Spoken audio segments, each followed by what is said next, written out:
Hello and welcome down to Turf Moor. My name is Daniel Bray and I'll be your host for this evening's ePremier League Burnley Football Club playoff. I'm joined by Ellis over there. How are you, mate? You all right? I'm good, thanks. All good. Good stuff. Perfect. So, first of all, just to mention, guys, obviously we are down at Turf Moor, but we are currently following the COVID safe and restrictions. We're obviously social distance. Okay, we're in a safe environment. But obviously, one thing to mention is that the players that will be playing today, they are at home. Okay, we're in a studio at the moment, just us, broadcasting out to you. Because of that, obviously, we may be facing a few technical difficulties. Okay, I don't want to kind of tempt fate, but we may well be facing some difficulties because we are relying on things like internet and things from people's homes. But if anything does happen, we will endeavour to try and get back with you as soon as possible. On the topic of stadiums, okay, kind of going to link back over to Ellis, because Ellis has been working closely with the first team at the home and away matches. How have you been finding it during this COVID period, going to these behind closed door matches? How's it been different? Because obviously this is something that's very different to us at the moment. Yeah, no, it's really strange. You know, even though we've done more than half a season or whatever now. Absolutely. It's no game seems to be becoming the norm. It just seems to be so strange to have no fans, no atmosphere, no noise, just the pre-match music, and then that's it. Sort of, you're in. I guess that's the main thing, really. It's something that we've noticed just being here without having the fans or the players or people watching. It's got to be different for the actual players out on the pitch then, I guess. Yeah, no, I think it's proved it this season as well. I think the Premier League's been a very strange season, to say the least. Absolutely. The positions in the tables, the scores, you know, the forms of players. So I think it's affected everyone. Absolutely. It's definitely affected everyone. It's something that we're going to see how we run on today. We're going to go over to a quick montage now of last year's event, just to show you how the players got on last year. Hi guys, welcome down to Turf Moor. My name is Dan and I will be hosting the ePremier League event here for Burnley Football Club.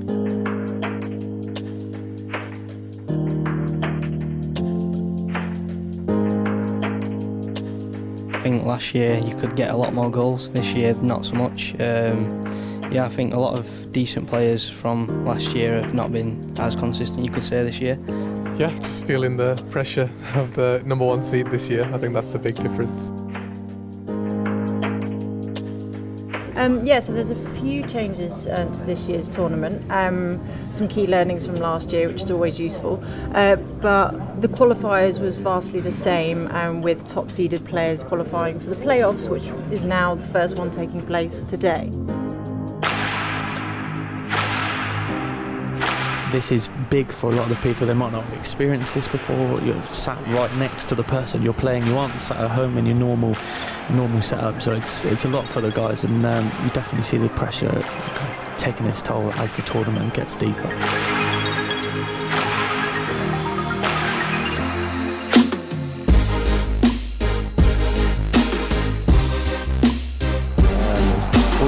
Great save there by Alice on there.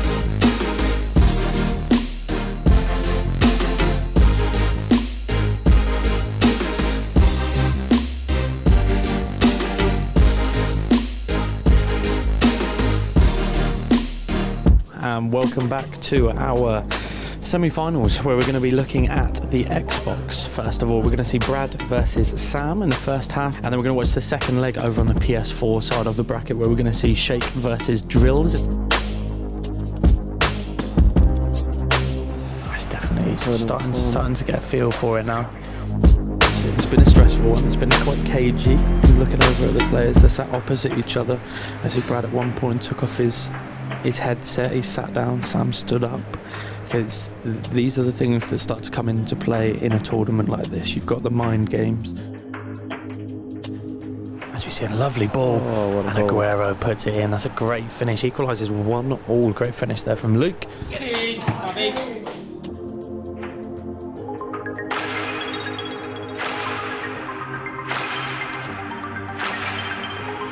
Penalty shootouts to decide who's going through to play Stokes. 2 bars of power. Sam puts it in the bottom left. Congratulations to both players there. An ecstatic game. Tom Stokes, for anyone that does not know in the competitive scene, he's 16th ranked in the world. He's competed in numerous other events, Foot Champions Cups, Global Series. We are live lining up here for the Xbox final that we're going to have. First of all, we've got Brad Colston, who was our Burnley representative last year in the London tournament, against Luke, who has managed to battle through, going down into the losers bracket and then coming back as a victor in the last game. So a great finish there by that lovely back heel there by Son. So well done to Brad again, and commiserations to Luke, unfortunately not making it down. Brad, the back-to-back champion from last year, managing to make it down to go to London. I think this last year has made me mature as a player. It makes me, not want to rush as many things, if you will. And I think a lot of it's just on your mind. Just keep the momentum, just keep yourself focused, and you'll get the V. We've got Sheikh. He's been in this scenario before, but he's up against Stokes, 16th in the world.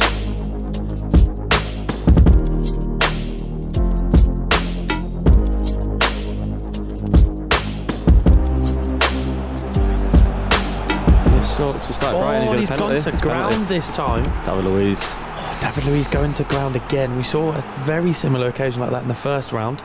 And a penalty here for Stokes. Oh, what a great finish. Well, that's it. Congratulations to Stokes, who's come through as the victor on the PS4 bracket.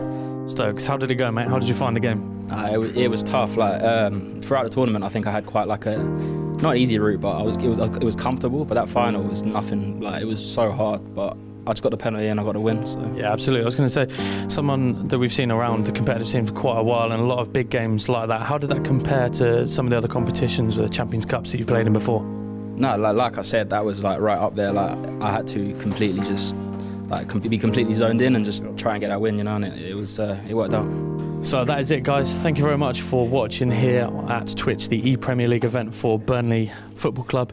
We'll be going down to Chelsea tomorrow, but that's been it for us. Let's see Brad and Tom represent Burnley down at London. Thanks very much. See you soon.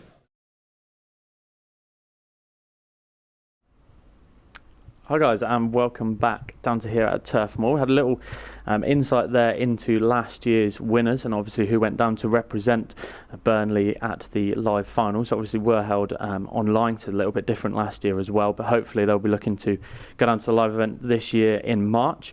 We obviously saw Brad Colston representing us for the second year running on the Xbox side of it, and we had Stokes that represented us on the PS4 side last year, beating our Burnley representative Sheikh Iqbal last year. Obviously when they got down to the live finals, they had a good tournament in between them, but unfortunately both of them missed out on the last day of matches, down to one match, both losing that key match that they needed to get through to the next round. Stokes actually losing out to Callum, who is now a representative of Burnley and is going to be someone that we move on to cover very shortly in the next part or so. What we're going to do now is quickly have a look at what's happened so far, because the tournament has started already online.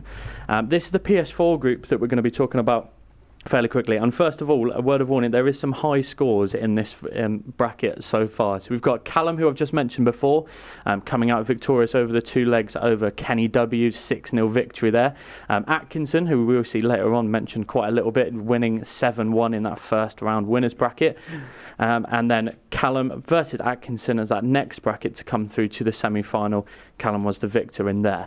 The loser bracket, okay, because this is a two-legged affair and also a two-opportunity affair, it goes down into a losers bracket. So Alex Martin and Atkinson both went down into the losers bracket, but then simultaneously got a bye through into that next game, where Alex and Atkinson played, or didn't play, and got a bye through to that game, which we'll see in a short while.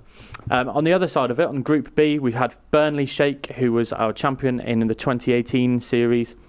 Lost 3-1 to Matty Hutchins, another signed character here for Burnley. And then Salman Ahmad, it was another person who beat the expert, who will be mentioned again later on, coming out 6-1 victors. And then we see Salman beating Matty Hutchins 5-2 there to come through to the guaranteed spot in the semi-final. The losers bracket, okay, Burnley Sheikh and the expert dropped down into that losers bracket, where expert came out on top. And then in that round four, the expert beat Matty Hutchie there to come through as well. On the Xbox side of things, again, quite high scoring. Brad Colston, our back-to-back champion from 2018 and 2019, came out as 11-4 victor over the two legs against Gene Wagon. And then we've got Burnley Hassan, who's playing Burnley Tay there, came out as 11-5. To the automatic place to come through to the semi-final, Brad Colston then went and played his good friend Burnley Hassan and came out as a 12-1 victor in that game. So I'm sure we're getting some bragging rights.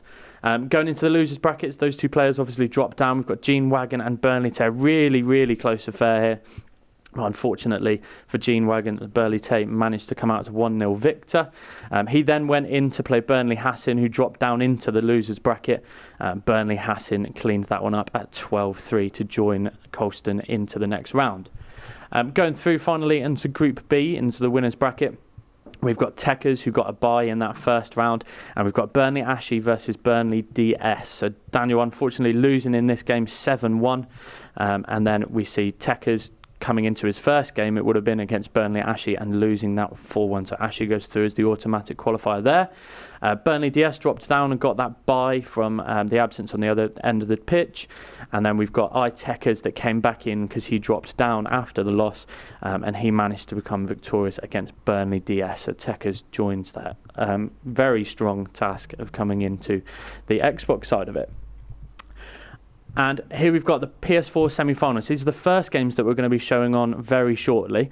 We've got Callum N, who managed to come up very strong after the first set of games, coming up against the Expert, who went back into the losers bracket and then managed to come back in. And then we've got Salman Ahmed versus Atkinson. Again, Salman coming through very comfortably, and Atkinson again having to go down into that losers bracket and comes back up. So some very close games there, I'm sure. And then on the other side of it, we've got the Xbox semi-finals. We've got Brad Colston, who scored 23 goals over the first 4 legs that he managed to play, coming up against Techers, who's not played as many games due to that bye in the first round. And then Burnley Ashy versus Burnley Hassan. All 4 of these players actually signed with Burnley, so they all know each other, probably play quite a bit, so we'll definitely see some close games here for sure. What we're going to go do now is mention how you guys at home can link to what we're experiencing here. Obviously, we can't have any of you here watching on the day itself, but the club and the media team has worked really hard behind the scenes to get you guys some competitions and also a discount code available down in our shop as well, which Ellis is going to talk to you about at the moment.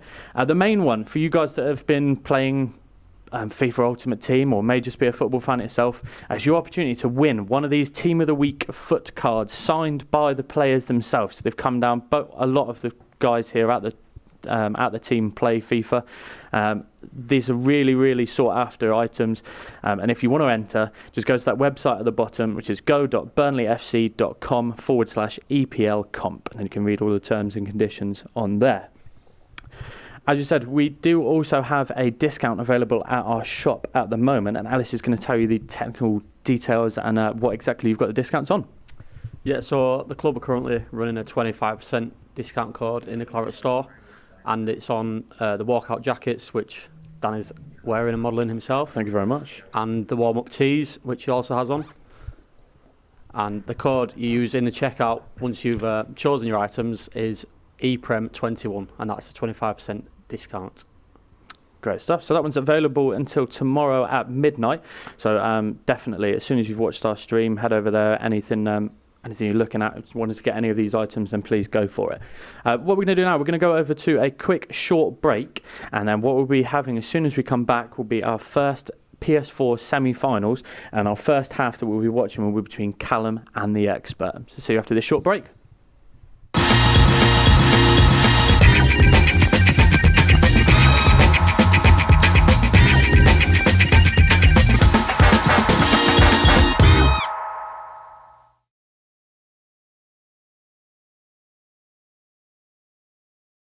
Hello Clarets fans, Phil Bird here. Sign up to Clarets Plus Premium and get exclusive access to live content.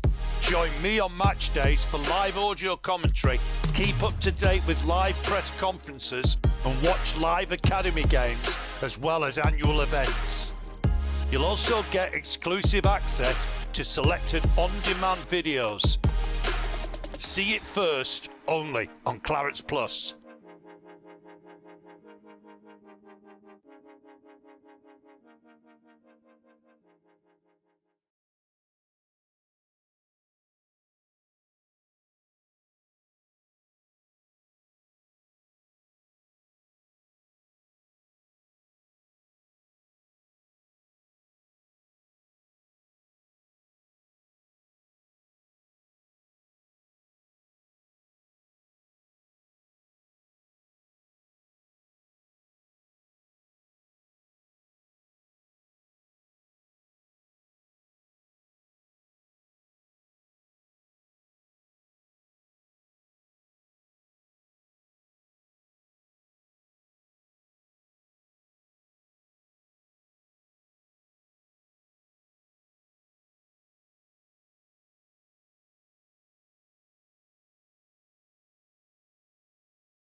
Hi guys, and welcome back. Okay, so we're going to be going through to our PS4 semi-finals. As I said, the first game that we are watching will be between Callum and Dylan, or the expert. So we're going to go live over to their feeds at the moment, and then you'll be able to hear us over the top. So as you can see, we've got Callum's team here on the left-hand side, and then we've got the expert's team on the right-hand side as we're just getting ready to go in.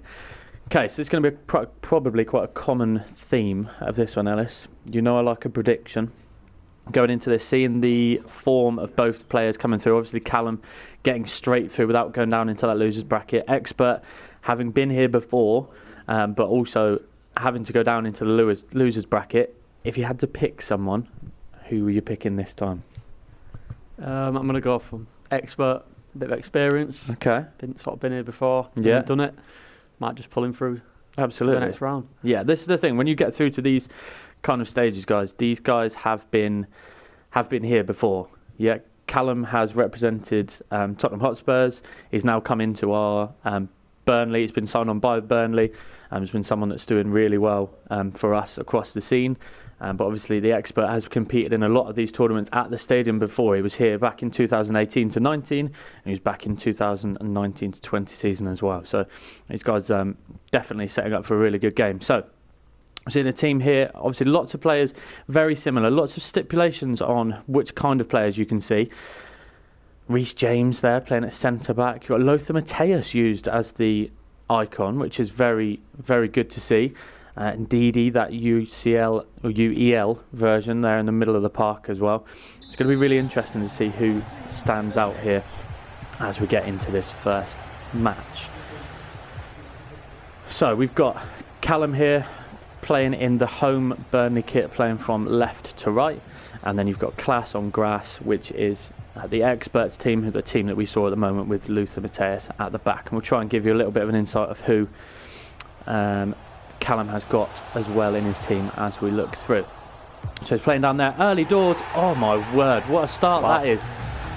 So Stephen Bergon with the celebration as well, coming straight in, 4th minute. Okay, 1-0. Could there have been a better start, Mellis? What do you think about that? No, I couldn't. just seemed to attack and go straight to the box and score. That was probably a dream start they wanted. Exactly. We've seen very similar kind of players here. We've got the Mane, Bergwijn, obviously we just seen score. Patrick Vieira playing as that icon. Kyle Walker to Fernandes. He's playing it around. He's playing some lovely football. James manages to slow it down a little bit there as João Cancelo picks it up. So it's in a lot of these cards, obviously, these items on foot are available for everyone if you're willing to grind for it and get those packs. As we see St. Maximin coming in, that's 5-star skills. And it was cut out lovely there. Adama Traore there playing at the left wing back, which is lovely to see. As you said, these cards are available to everyone, but these guys play so regularly and compete at such a high level. The teams that they have available are just unparalleled to the normal players like me and you, Alice, by all means. That's a lovely ball straight through the middle, and he finishes it. That looked offside, but it's definitely not offside. St. Maximin comes in, great finish.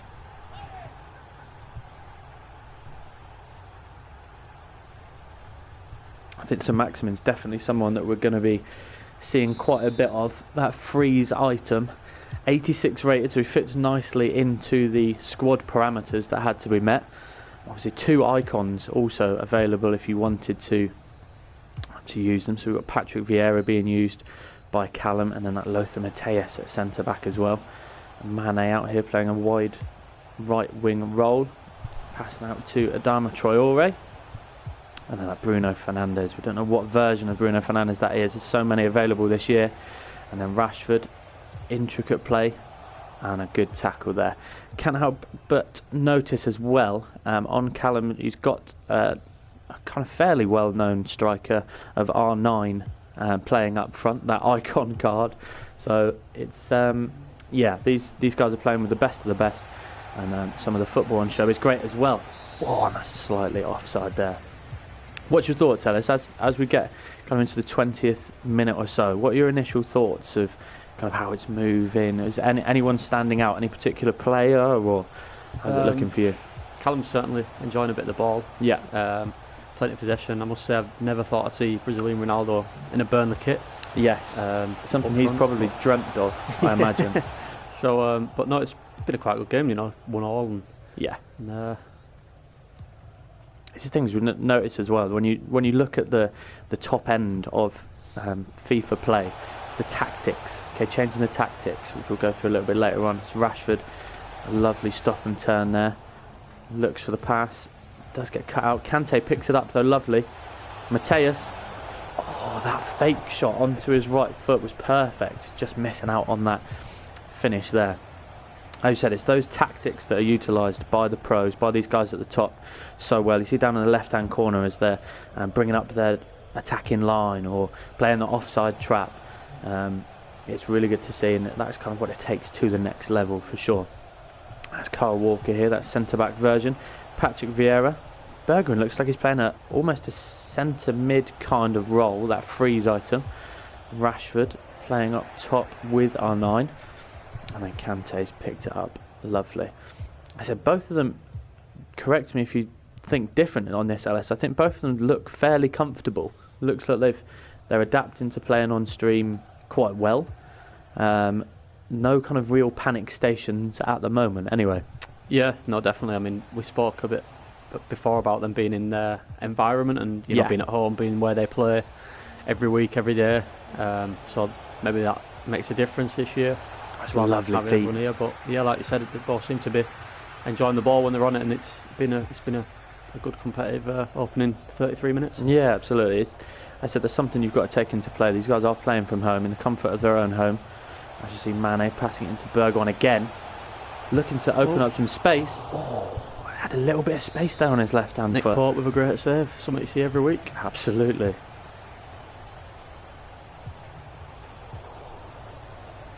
And then we've got Kante picking up that ball just like he does in real life. And switching it out to Man City's Cancelo.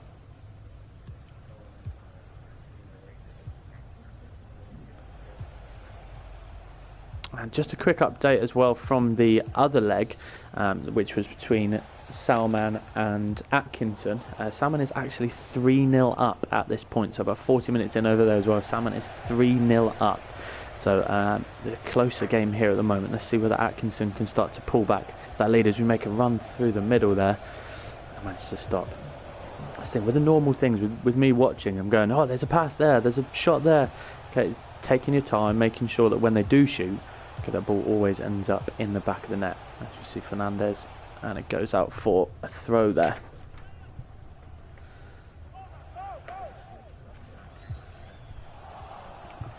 So as we near the end of this half here, we're going to be switching over to the Salman Ahmed versus Atkinson game. As I said, it's currently 3-0, and we'll be leaving this one here, but I will give you some updates as we hear how it's going over there.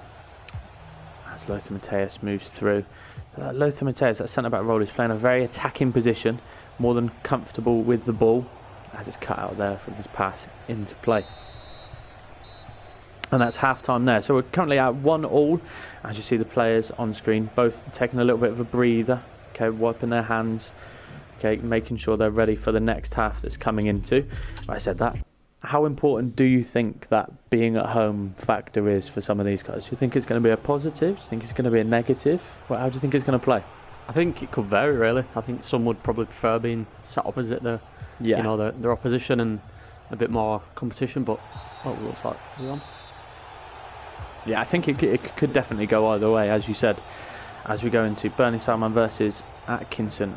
And it looks like Burnley Salman is starting to turn this on a little bit, as we see him working intricate plays, nice ball rolls, and he's playing in the Burnley kit from right to left. He's winning 3-0 at the moment.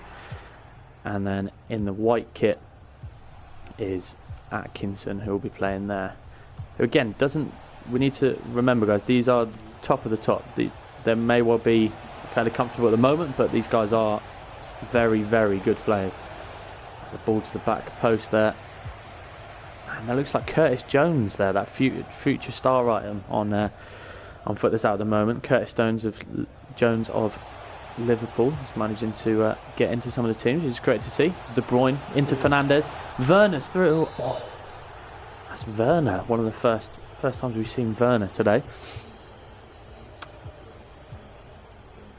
And we've got Kieran Tierney as well out on the left-hand side. So some different players in this game for sure.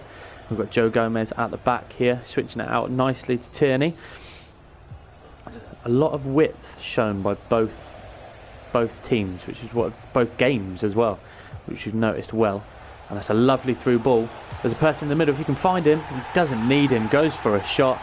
And that is an absolutely amazing finish there by that 97 rated Team of the Year, Bruno Fernandes. Have you had a chance to look at any of the cards, or what do you think of that Bruno Fernandes card in particular, looking at it, Ellis? Yeah, no, the stats speak for themselves on there, don't they? I mean, what a great finish from a great player, and it is a great card as well. You know, to have that card in your side, you're going to have a good chance, and like Sean there, he's put a good chance away.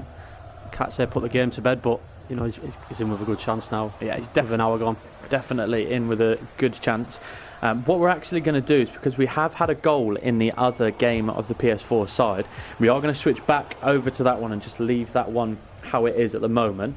As we switch over back to our game from Callum, let's see how they're getting on. That's obviously Callum versus the Expert, which is 1-1 when we left it. I have heard it's gone to 2-1, but as we're getting that stream back up, we'll inform you on who exactly has scored.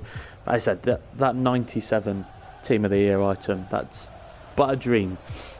As we said, Callum, we join back here. Callum's scored early in that second half. Gone through, and it's a big touch, but it's been cut out there by the defender. So Callum scoring early on in here.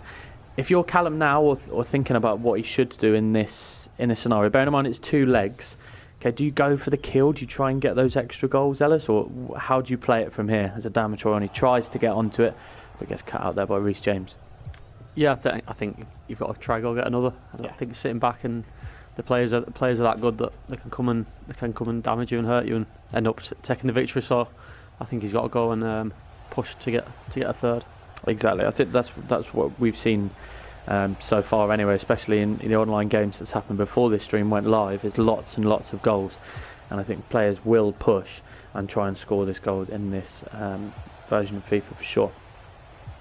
As you see, nice slow build-up play there to Mateus, still playing quite an attacking role, and then João Cancelo coming in as that centre-back item, or playing at centre-back, and Bruno Fernandes. Lovely play there, but again it gets caught out. This really is to and fro here as Rashford looks to find space, and again it's cut out there, Cancelo. So 20 minutes remaining on this one, and then we'll be going over to the second legs after this one, and seeing what happens on the other side of it.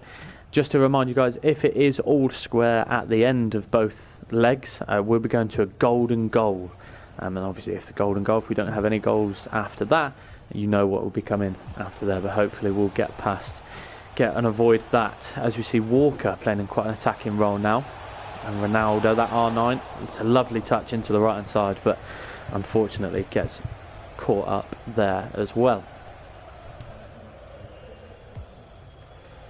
To update you as well, further on to the other game that we've been having, that one has just turned to 5-0 to Salman over Atkinson. So that one could well be it, as there's a tackle in the box, and that has been given a penalty.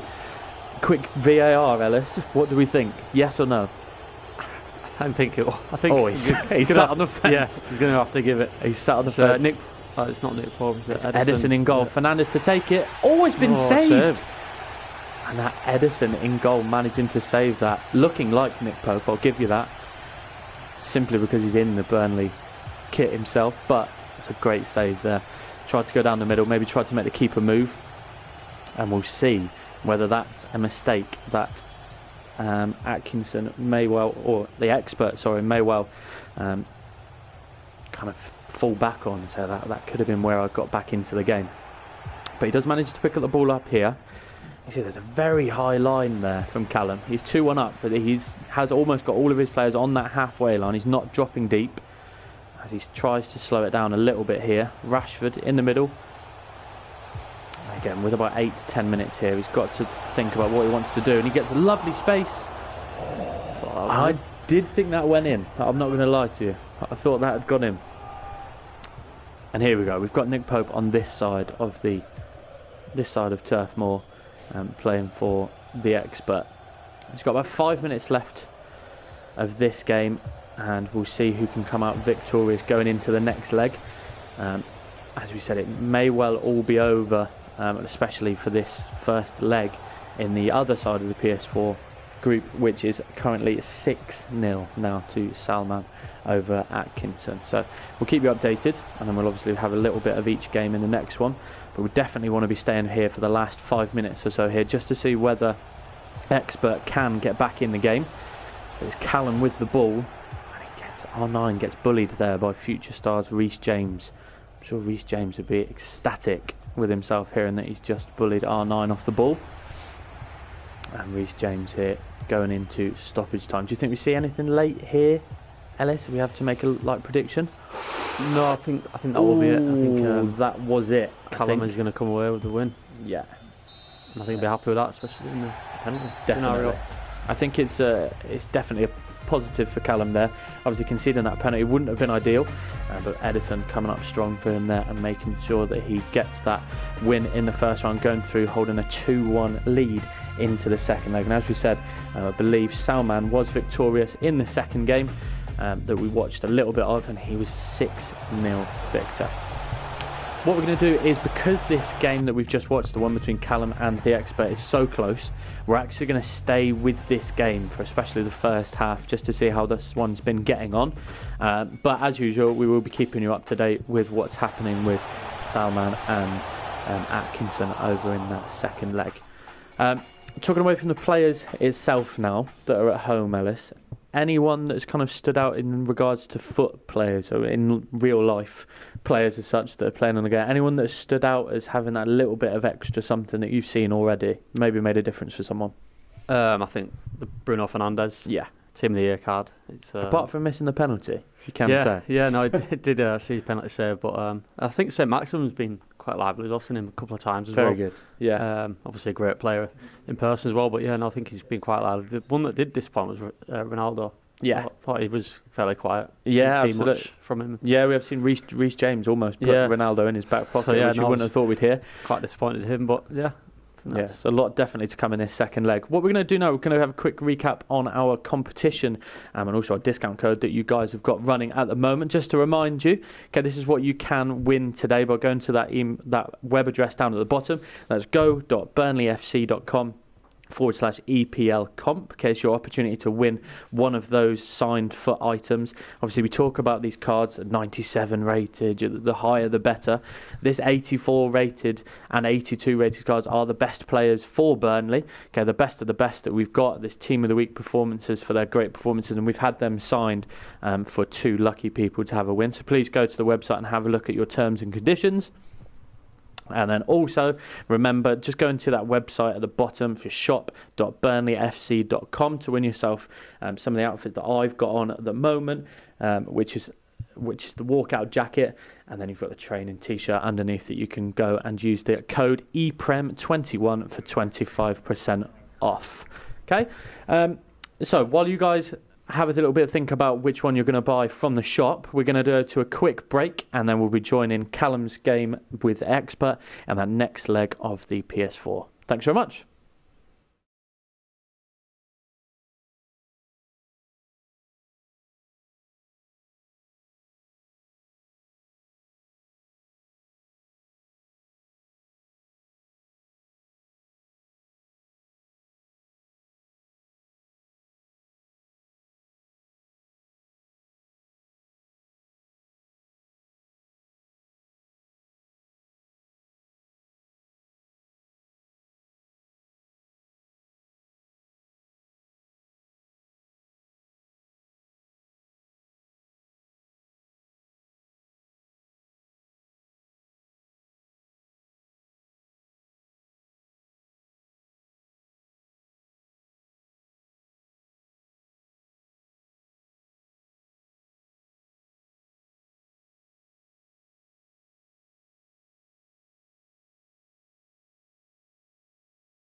Welcome back, guys, and thanks for joining us here for the second leg of our PS4 semi-finals.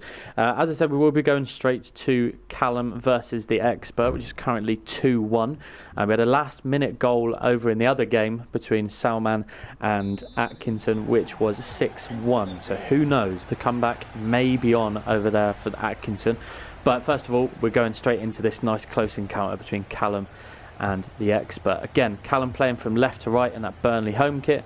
And then we've got Expert playing in that black kit, playing from right to left. So, 2-1 going into this last fixture. This is the opportunity to get through to the final. I guess this first half is going to be kind of getting a feel for it again, getting back into the swing of things.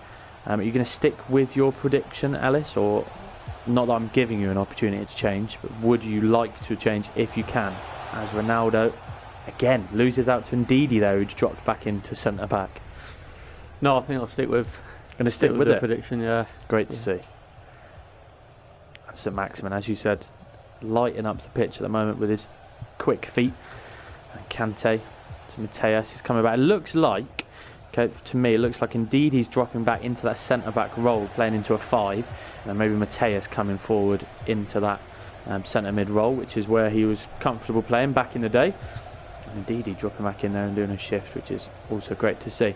It's Fernandes getting on the ball as he does in real life. Lovely zipped pass through to there to Rashford, trying to create some space, getting runners off the ball, and then slowing it down and getting caught out by Bruno Fernandes there. Mateus, that Reece James item is definitely making me want to go home. It's probably making you guys at home want to go home and find out exactly how to get him. How can I get him? Because he is keeping everyone in his pockets at the moment.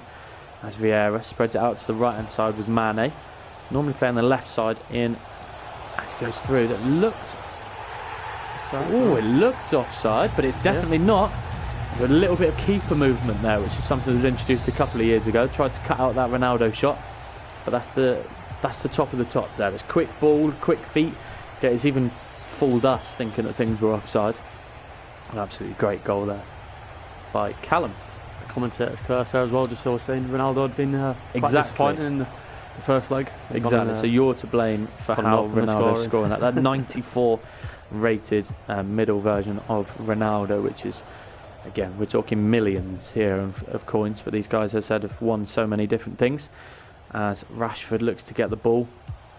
Again, he's looking very, very confident, moving through the gears now, starting to take control of it. And we see that pause cued at the top by Expert, trying to make a change to his team potentially. So Ronaldo looking for that pass back there. Just a quick bit of information about some of these players as I may well jump back out of my own speech because this game is so exciting and full of so many different things.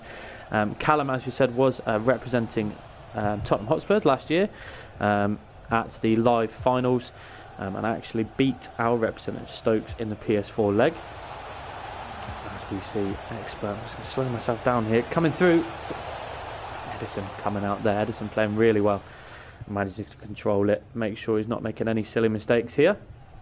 Yeah, as I said, Callum was down at the live event representing Spurs last year. Went through to the final leg, the final day itself, after beating one of our own, which was great to see. And obviously after that, was picked up by Burnley esports team, which has only expanded over the last year or so and has managed to do really well, competing in the E-Club World Cup and being one of our main representatives, and then also competing in the Joey Cup as well. As we have a look at some of the teams, so both of them playing 5-3-2. Ellis, how does that make you feel, thinking from your perspective, having so much contact with the first team in real life?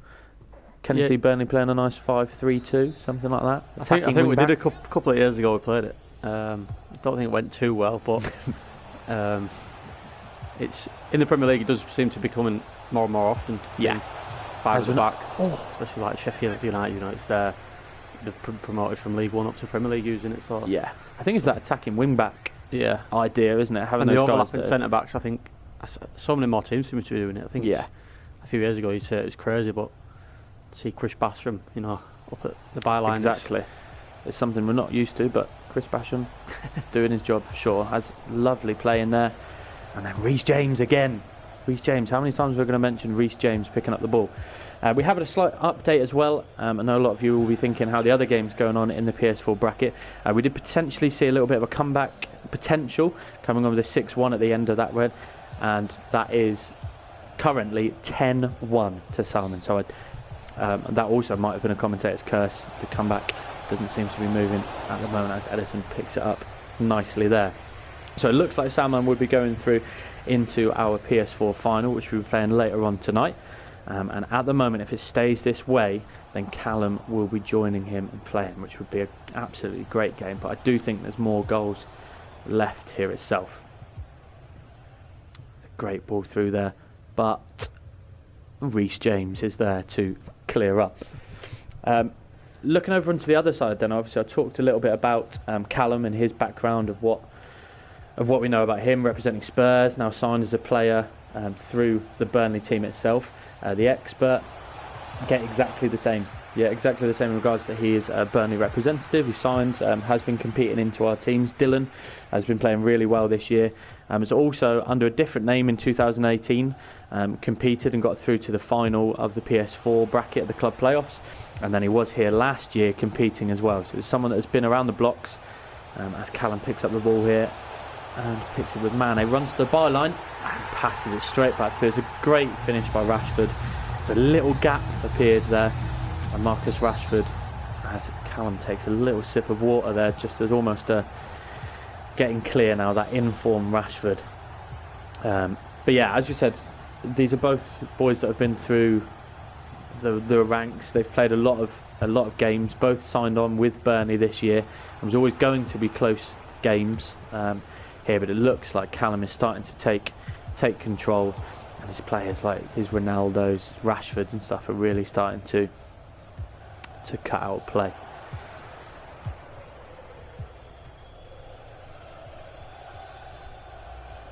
It would be interesting to see as the game goes on, are any Burnley players introduced into the match, Ellis? If you're playing in this situation as either Callum or expert, and you need to bring on a Burnley player, who are you bringing on and why at this moment? I think if you need a goal, you're going to have to go with Dwight McNeil. Yeah, bring on McNeil. Yeah, a bit of flair, a bit of creativity, and yeah, I think he's the man if you need a goal or two. Definitely somewhere. So what we're going to do here, as this one goes to 4-1 at half-time, starts to maybe end here at this score. We'll be going over to the other game that is being played between Salman and Atkinson, just so we can have a see some of the goals that are going in for sure over at that side. Currently at 10-1 on aggregate up in the top left-hand corner, and we've got Salman playing from right to left in the Burnley kit there, as Atkinson looks to get a couple of goals now, but you can't help but say it looks like they may well be consolation here. How do you say this feel? It obviously is not going to feel great by any remit at all, Ellis, but how do you think this feels for Atkinson at this point to get through to this live semi-final as such, and then unfortunately come on to a Salman who is ultimately in form and is ready to score at will? Yeah, it must be really frustrating, yeah, to do all the hard work and to get here and to have a bit of a disappointing result, but this is what you come up against sometimes. You're the best of the best, and yeah, as you said many a time, these are the best of the best. It looks like Salman is hitting a run of form here. Obviously, Salman again, another player that is in the Burnley ranks, representing us through winning one of our Burnley FC fan competitions that we were running in the summer. As he looks through and he's beating him for pace there. Zaha's through on goal. Does he go for the and the keeper movement? He went to the right, waited for the keeper to move. You see that headline as Zaha there doing some work.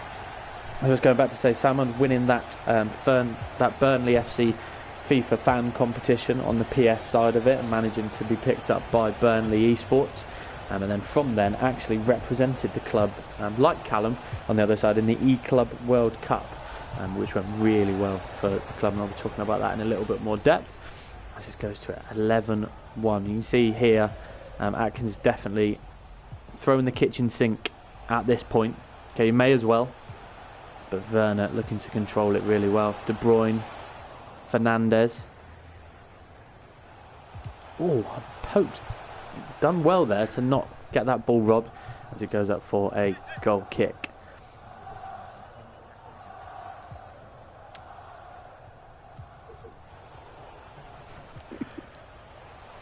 And as we see, Kieran Tierney in an attacking position. Oh, across the box, straight into the top corner.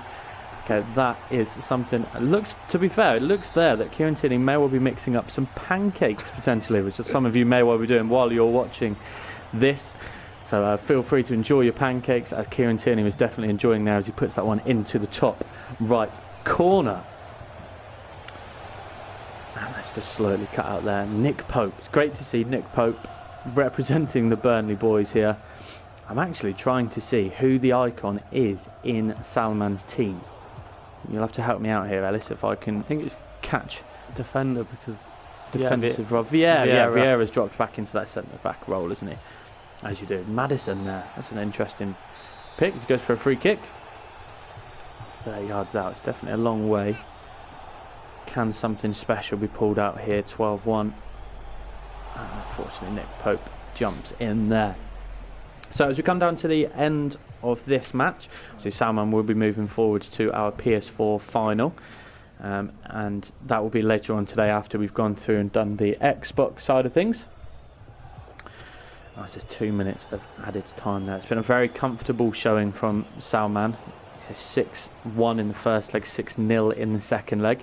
They only conceded one there, and a goal difference of 11. And just because this one started a little bit earlier, we do also have the blessing of going over for that last little bit to watch the end of Callum and Expert. But congratulations to Salman in this game, who managed to come out. And now Wilfried Zaha there, 3 goals, coming up with that hat-trick and taking home the match ball. So we're going to quickly nip over and see how long is left in that first game, okay, between Callum and Expert. I believe it was 4-1 when we left. We'll see who will be going forward and facing Salman. But either way, whoever's coming forward to face Salman, how do you think it will look? How do you think it feels looking on the paper and seeing that Salman's just win 12-1 going into the final? Yeah, it's probably not, impact? Probably not the opponent that you want to come up against. Just scored so many goals, and he's probably going to be beaming with confidence. It's probably one that you wanted to avoid, but yeah, it's tough. It's tough either way. You've got to play the best to be the best, but seeing someone win 12-1 definitely isn't going to boost your confidence going in. But these guys know how good they are. As Ronaldo, talking about how good you are, hits that on the volley and then phones home to tell him he's 4-1 up in this second game. So that could well be it now on this side of the game as well. Look, it goes into 6-2 on aggregate with only 10 minutes left to play. So it looks like we'll be having a Callum versus Salman final on the PS4 side, and then shortly we'll be going over to our Xbox side of things and seeing how we get on there as well. As Adama finds himself out on the right hand wing playing against himself on that side, I can see, for the other team, which is interesting to see. Something you can see in FIFA but obviously not in real life. And it looks like Callum's starting to wind things down now, looking for that switch out onto the right hand side. It's one-touch football here. It's lovely football. That early ball there almost worked, but no. It's, I said, Expert's been here before. Tried to qualify in 2018. Tried to qualify in 2019. Unfortunately, it doesn't look like as Callum gets in there for his 5th of the game. Bergen comes up with that celebration. As I said, can't quite make it again this year, but by all means, must be said how well he's been doing for Burnley as a representative so far, and just definitely all the best for all of the competitions that he enters this year as well. But so we will be seeing Callum as Expert looks to go through. Isn't fouled on the edge of the box there as we get down into the last 4 minutes or so. So I said after this one we will be going through a quick kind of recap of what's been going on, just so you know exactly who's going into the final, and then a little bit later on we'll be looking at the Xbox side of things and seeing whether we can we will be crowning our next Xbox representative going through the semi-final stage. I've got 1 minute of extra time here 7-2 on aggregate, so not quite as clean cut as it was over in the other game. And it rounds up play there. So, if we go back to your predictions, Ellis, unfortunately that one didn't come out on top. Is there a surprise in there for you? How did it kind of sit with you? Was there anything there that kind of went, oh, I didn't think this would happen, or this person really stood out? What stood out for you? Well, in the first leg, we saw quite an even opening. Both sides end to end. Exactly. They were level for majority of the game, but then come back to that game and Callum dominated and he's come away with a big win. Yeah, managed to slow things down quite nicely, speed things up when he needed to, and obviously had those players at his advantage to be able to use as well. So, as you can see here, we've got the PS4 final, which is Callum N10 versus Salman Ahmed 19, to see who goes forward and represents Burnley in the E-Live finals on the 23rd to the 26th of March, will hopefully be down in London, but we shall see how restrictions play. What we're going to do, we're actually going to come back after the break with a short interview with both of the players, just to see how they're getting on and any words of wisdom that they've got going into the next round. Thanks very much. See you soon.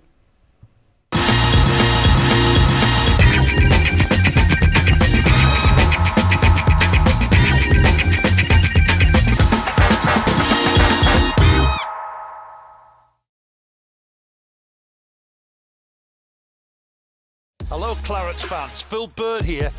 Sign up to Clarets Plus Premium and get exclusive access to live content. Join me on match days for live audio commentary, keep up to date with live press conferences and watch live academy games as well as annual events. You'll also get exclusive access to selected on-demand videos. See it first only on Clarets Plus.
Hi guys, and welcome back. First of all, just a short apology.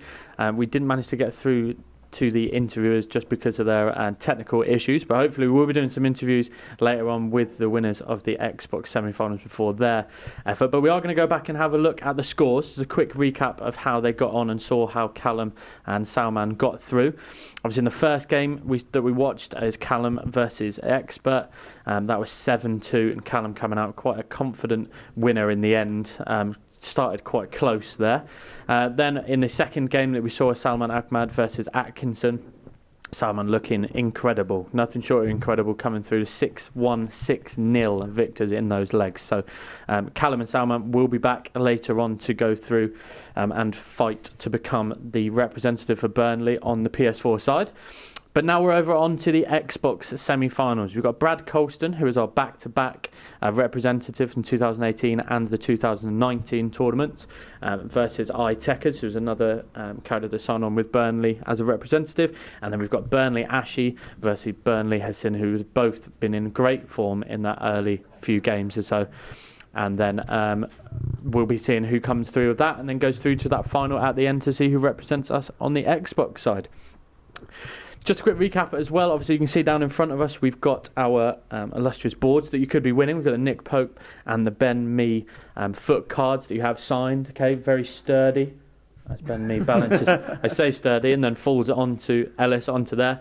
But a great thing that you can try and win yourself. There's only 2 of these. Okay, originals signed by the players themselves. And then this is how you can win it. So you need to go to that website at the bottom. It is go.burnleyfc.com/EPL comp. And then you just follow the terms and conditions, have a look at what you can do and how you can win it, and then see whether you can get yourself one of those. And then as we battle to try and balance these, which I shouldn't have moved in the first place, we'll just go over that ePrem 21 offer that you can put in the store by following the link, which is shop.burnleyfc.com, to get yourself some of the tracksuit jackets that I'm wearing now, or the t-shirts that you have underneath the training tops that will be worn by the first team in their away matches. Just type in that ePrem 21 for 25% off at checkout, which is an absolutely great offer. Okay, what we're going to do, we're going to go straight over to our first game now on the Xbox side, as we go through it and see Brad's point of view as he's getting ready to go into it here.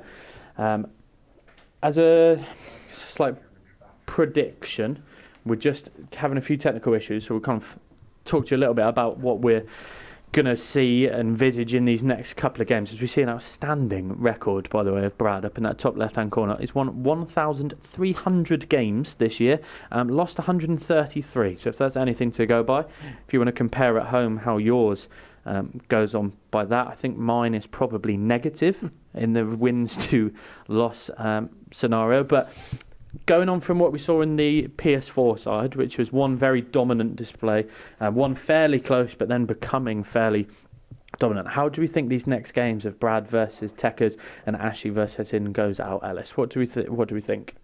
I think we all know what to expect from Brad. He's Absolutely been very strong for the past couple of years, and he'll be hoping to take it for the third time. And it's first time seeing the other couple of lads playing, but Brad I've seen a couple of times, and you know he's really good, and you know what to expect. And like you said, his record, it does speak for itself. It does absolutely speak for itself, absolutely. All 4 of these guys that are competing, and we're going to be watching in a minute, as I said, are signed with Burnley Football Club esports teams. They've been helping to compete. As you go, Brad here shows us a team and gives us a little insight into what you can be expecting. Any players there, looking at that one, Ellis, that stand out for you? There's obviously a few obvious candidates there, but going down to the requirements, you don't have to have quite a particular team. Anyone that stands out there? I think Reece James again, at right back. We've seen him feature a couple of times. He's been really strong, and yeah, it's St Maximum as a centre attacking mid and Rashford in there with Manny up front. You know, it's a strong side. Yeah. Do you think he's going to be staying? Looking at it, kind of making a prediction. Really, we can't see any of the tactics at the moment. Do you think he's going to be staying in this formation, or do you think he's trying to change it? As you see, obviously we do have the right back, João Cancelo, slightly off chemistry there at centre back. Do you think we'll be playing at the same formation as this, or do you think it'll be a changing into the 5-3-2 that we saw in the other games? Yeah, it actually shows you to give you a tip. Yeah, it's a fairly attacking side. A couple of attacking mids, 2 strikers as well. but it does look like he's having a little shift around. Yeah, it does here. As you say, it literally addressed what I was saying in regards to Cancelo. That right back option moving out onto from that centre back position, moving out onto right back. It's an interesting play there. We'll have to obviously maybe ask Brad about that later on, whether we wanted that Reece James to be on full chemistry because he knows his ability, and then moving him into that centre back position, proving definitely strong enough. We've got Sadio Mane playing a central role there, which is different to what we've seen before. How do you feel about Roberto Firmino? This is something a lot of FIFA players have done over the past. How do you feel about that freeze Firmino in at CDM there? Thinking about where he plays normally in real life. Obviously, you're a real life football watcher, going along with the Burnley guys. What do you think about Firmino playing that CDM role? Yeah, I mean, it's fairly deeper than like you said what he usually plays. But I think over the years he's become more of a deep line player. You know, he seems to be playing more of a 10 and then sort of as an 8. But yeah, he's quite holding there, and it'd be interesting to see how he comes out rather than the out and out goal scorer that he sort of used to be. Yeah, these cards are so good. They've got ability to play wherever. What we're going to do, just while this one gets set up, we're actually going to move over to our other game, which has managed to start on the Xbox side. This is Burnley Ashley versus Burnley Hassan. Two players that represent Burnley and playing really, really well as we're going in. That game has started over there, so we're going to try and get you that feed moving forwards. We'll have a quick prediction just before this one comes out. Burnley Ashley, Burnley Hassan. Who are you going to call? Burnley Ashley. Burnley Ashley. Yeah. Okay, that's a good prediction. I'll go with Burnley Hassan just to balance the side. We've got Burnley Hassan there on the left hand side, and then Burnley Ashley on the right hand side there. I think it's definitely going to be a close game. Okay, Burnley Hassan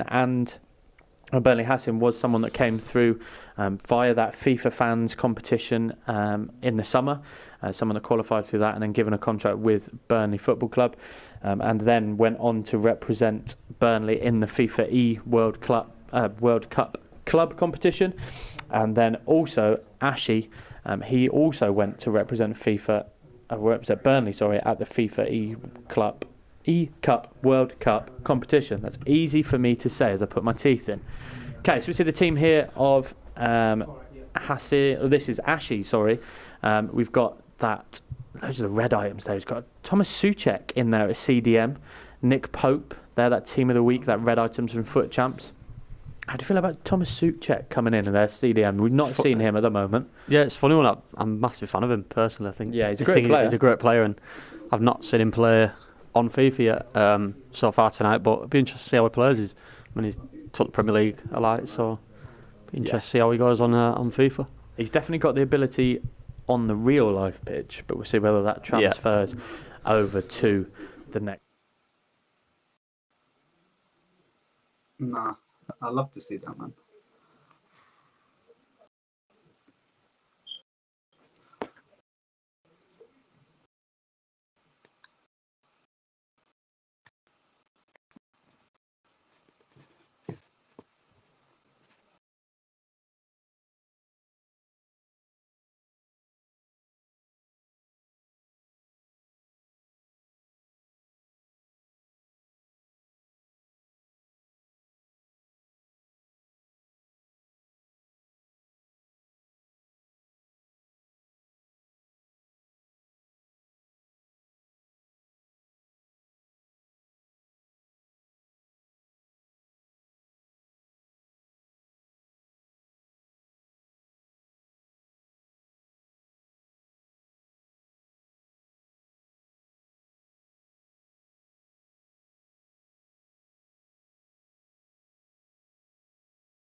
And then the other side, 119 goals scored, so the highest of every club, every other combination of organisations and things.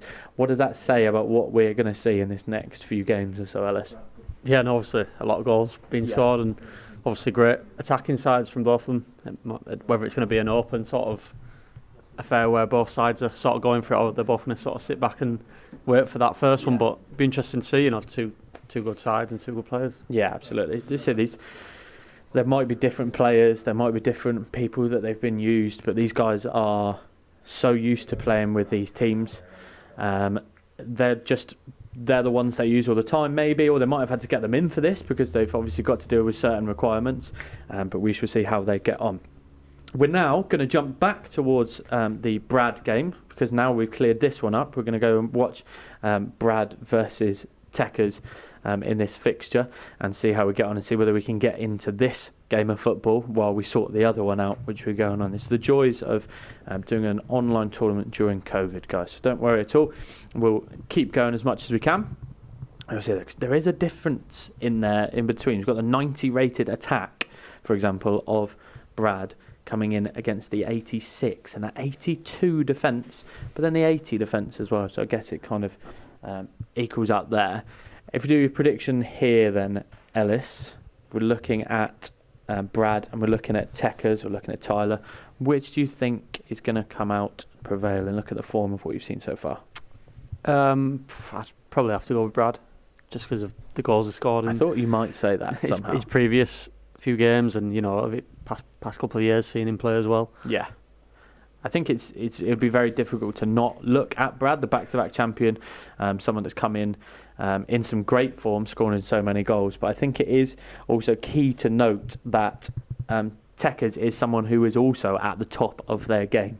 They qualified during that FIFA fans tournament here at Burnley Football Club to get that contract with Burnley as an esports representative.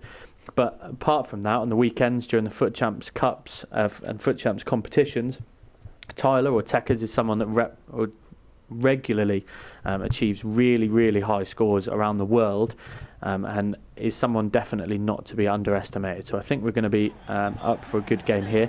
I'm going to go the other side of what your prediction is, and I'm going to say that Tekkers is actually come out victorious just because of this, of the opportunity he's had, and I think there's an opportunity there to be made. We'll leave it at that. Okay, so we've got playing in the Burnley kit, playing from left to right, we've got Tekkers or Tyler, and then on the right to left, playing in the yellow kit, will be Brad Colston, and seeing whether he can get onto that one as well. And a few technical issues, as I said, with the games over on the other side, but we will be back with those and keep you updated as much as possible. As we do both teams, okay, representing that Rude Hullet in the middle. Okay, correct me if I'm wrong, Ellis, but I don't think anyone on the PS4 side had that Rude Hullet card. How excited are you to see that Rude Hullet being played and utilised in this Xbox side of the bracket? Yeah, and I think you're right. We didn't see him before, and it's the first time we've seen him tonight. Be interesting to see how, well, it's on the ball now, it's showing the class that he's got, but yeah, it's exciting to see how he'll cope up in that sort of central midfield role. Yeah, I think it's that assurance, I guess, of not I can say from any experience at all, not being able to get him at all as he works the ball forward. It's that assurance of if it gets into that dark times and he can come up to there, pick up the ball, relax the play a little bit and take control. As Adama Traore loses out there, lovely play out to St Maximin, and Reece James again intercepts the play and really nicely there. Like I said, guys, these are the top of the top when it comes to these games and to the players that they're using. Not your everyday personnel can achieve these, okay, but these guys are winning numerous competitions, Foot Champs, numerous rewards. You see the amount of Team of the Week, the red items that have been on show by some of the players. It's interesting to see exactly what the calibre of player that you can achieve by playing this regularly. Isn't just something like you can pop on, play every now and again and get these kind of players. As he passes forward to Cruyff here, so it looks like Brad, he mentioned slightly before, and when I spoke to him earlier on, mentioned this double Dutch duo, as we'll use that alliteration there, the double Dutch duo of making sure that they are teaming up. These are two of the best players on the game, period, that's it. Okay, so we'll see how they can walk up as Hullet then picks it up and plays it nicely out to Bruno Fernandes. So it looks like Brad's tried to queue up a pause here, but obviously that pause won't come into play until the ball goes out of play. As we see Mane, a little bit of space out here. Oh, and a little bit of keeper movement there. I think that may well be a penalty. That's Adama Traore has just clipped, as the shot went in, clipped Rashford. As we see the tackle here, he's clipped him just after the ball. That's unlucky there from Brad. But we do see a penalty here. Bruno Fernandes up against Alisson. and he sends the keeper the wrong way. And there we see Tekkers going in 1-0 victors. A little come on there at home coming from Tyler, which is great to see. This means a lot to these guys, and this is their opportunity to represent. Brad, obviously having done it 2 years in a row, knows how it feels to represent going down to London. But it's good to see someone else fighting for it. And obviously you guys at home as well have an opportunity each year to represent your club. Anyone can try and get through. This is the best of the best to represent these teams. 3 teams already have been. They've done their club playoffs yesterday, including Chelsea, for example. Man City went yesterday. And then obviously today we've got teams like Burnley, obviously, that you're watching. And I believe Arsenal are going on today as well. But you can simply go onto the ePremier League website, have a look at the facts and things, and then maybe next year you could be joining and competing, hopefully at a live stadium somewhere. But if not, trying to get down to follow the footpath of these players. As Cruyff picks up the ball there in the box. Lovely little double step overs there. He's not rushing into anything. James is cutting out that pass backwards. So Rashford pulls it down on the line. Man in the box, and this time Adama plays a nice tackle in the box to keep it. What do you think about the styles of play then? Looking at these, Ellis, seems to me like Brad is quite comfortable with the ball, but whereas Tekkers is likes to counter attack, likes to move quickly. Do you agree with that? What did you notice? Yeah, no, I think you're right. Since Tyler has gone and scored the penalty, they seem to have turned it on a little bit, and Brad seems to be going for it a little bit more now. But when Tyler is on the ball, he just seemed to be pushing for it, and he looks to make the killer pass. Absolutely, there. It's that killer pass that the players know when to play. They aren't going to rush anything. And just a quick update as well for the other game that we've got going on between Burnley Ashi and Burnley Hassin. That one has got underway. And that one is still 0-0. So you see much closer games over on the Xbox side of things. At the moment anyway, as Hullet picks up the ball. Hullet then makes a marauding run through. Doesn't manage to get found there.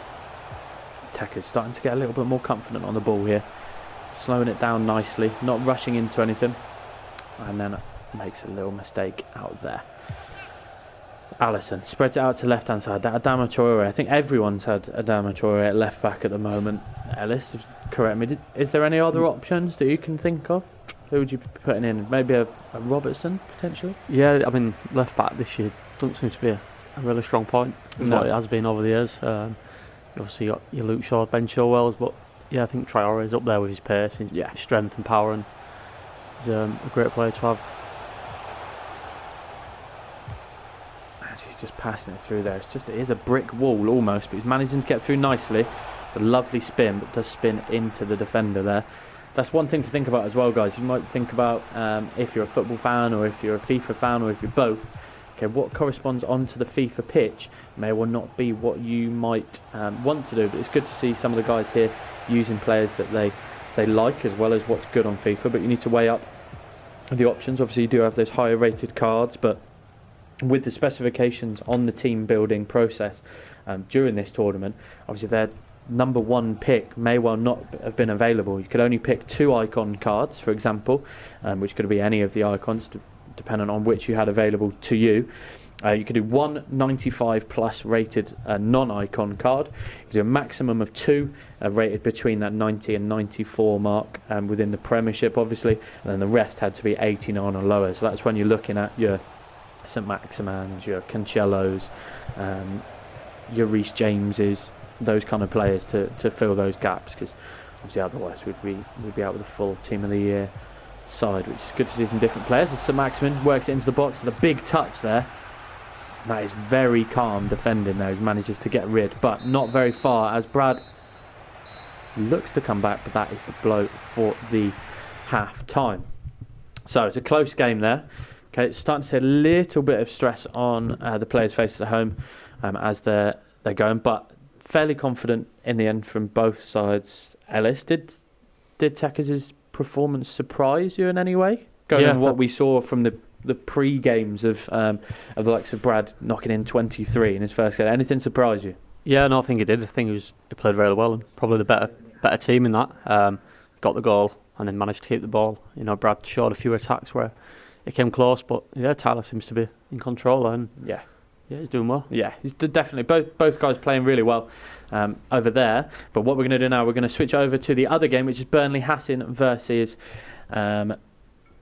Burnley Ashy. Sorry there, and we'll see how this one's been going so far. So we're deep into the second half now, 0-0.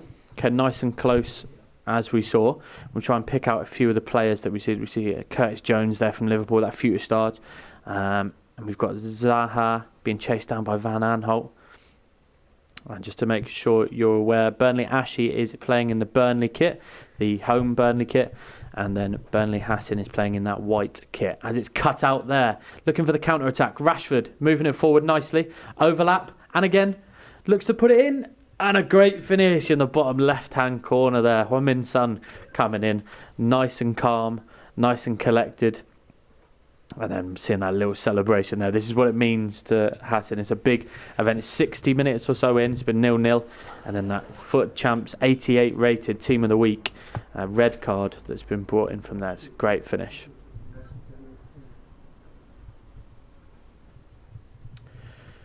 As you see it here, just looking at the shape here, looking at how wide the teams are playing, what formations do we think we're seeing here, Alice? Do you think we're seeing what we were lining up for, or do you think we've had a slight change here? Just trying to have a look. It maybe looks like a 5 at the back, is it? It looks to be quite a few there. Reece James definitely there again, playing centre back. But and he's pulled it. Thought that was the equalising goal. I thought that was the equaliser as well. Hassan's done really, really well there to create so much space. St Maximin again, looking lively, which he has in all the sides that he's played in tonight. Yeah, absolutely. And that's Ashy here, looking to work his way forward. Tripped in the box. Heung-min left on his nip. VAR. We don't have VAR. We do have Ellis as the VAR. Would you have given that Ellis? He'd have to have a look back, I think, but it looked like there was contact. It looked like there was contact, didn't there? As he looked to play it through. Oh, that's a great tackle there. He was offside, actually. So we're just going to have a quick switch over here of streams just to make sure we've got the best quality available for you guys that are watching at home. Just seeing Ashy at the moment 1-0 up in this game. Obviously very close in comparison to the other game as well, which is 1-0 as well. We'll keep you updated how that one goes on itself. And we're back in here with the other side of the stream, which looks nice quality for you guys. We've got 15 minutes left of this one before we go into the second leg. We've got Nelson Semedo here on the right back, which we haven't seen so far. He makes that mistake. Curtis Jones plays it forward to Marcus Rashford. Holds it up. That R9 Ronaldo there. Wonder what version that is. Plays it back. Curtis Jones playing that CDM kind of role, which he has been playing for Liverpool in real life. Plays it through to Rashford. Looking for some space, but Souček is there just to choke out that defence. And De Bruyne there playing a lovely pass. There's been a few surprise names, I think, in this game. There has been, yeah. Some of the players we have not seen, so like Semedo, your Souček, but I said these are their own accounts. This is who they could have available. Some people may not have the likes of your R9s, your Hullets, your Rashfords, your Team of the Year, Bruno, all of these players. So they've got to deal with who they play, and who knows, they might be someone they use on a regular on the weekend. Just a shock. Well, not a shock, so based on what we see in the first half, how well he was playing, we can actually inform you that in the other game we are currently at 2-0 up to Techers. So Tyler's 2-0 up against Brad Colston, so some work there to be done for Brad, which is interesting to see, but a great game that we'll definitely catch up with in the next leg as we move forward on this one. So Ashy looking to play it forward. Son picks it up, starting to slow the pace down a little bit. There was a space in the middle there from a little trip by Reece James, but couldn't find him. As we go into the last 5 minutes, Bruno Fernandes, overlap there from Van Aanholt. Can he deliver when he needs to? He's cut down lovely there, Nelson Semedo, cutting it down nicely. Going into the last 5 minutes, so Hassan looked to make a quick change to see whether he can grab that equaliser. How important would that equaliser be now going into the second leg, Ellis? Yeah, definitely. I mean, it looks like it's going to finish 1-0, but if it was to get a late goal now, it would definitely boost his confidence. Commentator's curse. Oh, I thought that was the commentator's curse. As soon as you said it, I thought we were going to go to the other end. Souček picks it up. Lovely zipped ball there, that controlled pass, but with power. into the striker's feet as Jones picks it up, playing it around into extra time. We're over the 1 minute here, so this has to be the last attack. João Cancelo, and Adama has controlled it nicely there as we go. It is going to a sub, but I'm pretty sure as soon as the goalkeeper kicks this one out, it should be it for the first leg. And then we'll be going over to see how we're getting on in the other game, which is still running. So guys, this is it's currently 2-1. I've just been informed as well over in that other fixture. So Brad has scored, so it's 2-1 over there, which is proven to a really, really close battle, as this one is on this screen, which is coming to an end. It definitely looks like, okay, I'm not going to say this may well be the commentator's curse. Definitely looks like we're having some really close games here for sure over on the Xbox side of things. But as you see, it looks like Raheem Sterling's going to go on there. Sissoko coming on as well, and yeah, Sterling coming on there for Van Aanholt. That has to be it. We're in the 2.5. There might be one chance for one more chance here. R9 and Souček gets rid of it there. Doesn't take any doubt as we're into the 93rd minute of 91 there, going forward into the next leg. So 1-0 down. Hassan finds himself. Burnley actually has to be confident going into that. It's a very close game. Okay, that goal, well worked. Heung-min Son managing to get him that benefit going into the next leg, which has to be huge, and see whether he can hold on.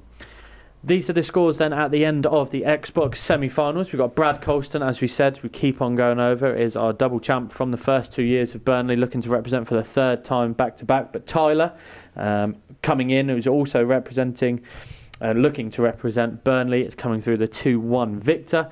And then that game that we just watched the second half of, we've got Burnley Ashley there with Heung-min Son's goal, 1-0 against Burnley Hassan. What we're going to do now, we're going to switch back over to the second leg of Brad Colston versus Tekkers to see how we can go on in that game. We're going to watch the first half, and then we're going to see how we're getting on. Oh, it's still first leg, actually. Sorry, my bad. We're going into the first leg. Still hasn't finished. So still chance here for Brad to get an equaliser. As Zaha, and remember, Brad playing in this yellow kit, playing from left to right. Sorry, I thought it was all over. That sounds like a commentary saying we've heard before.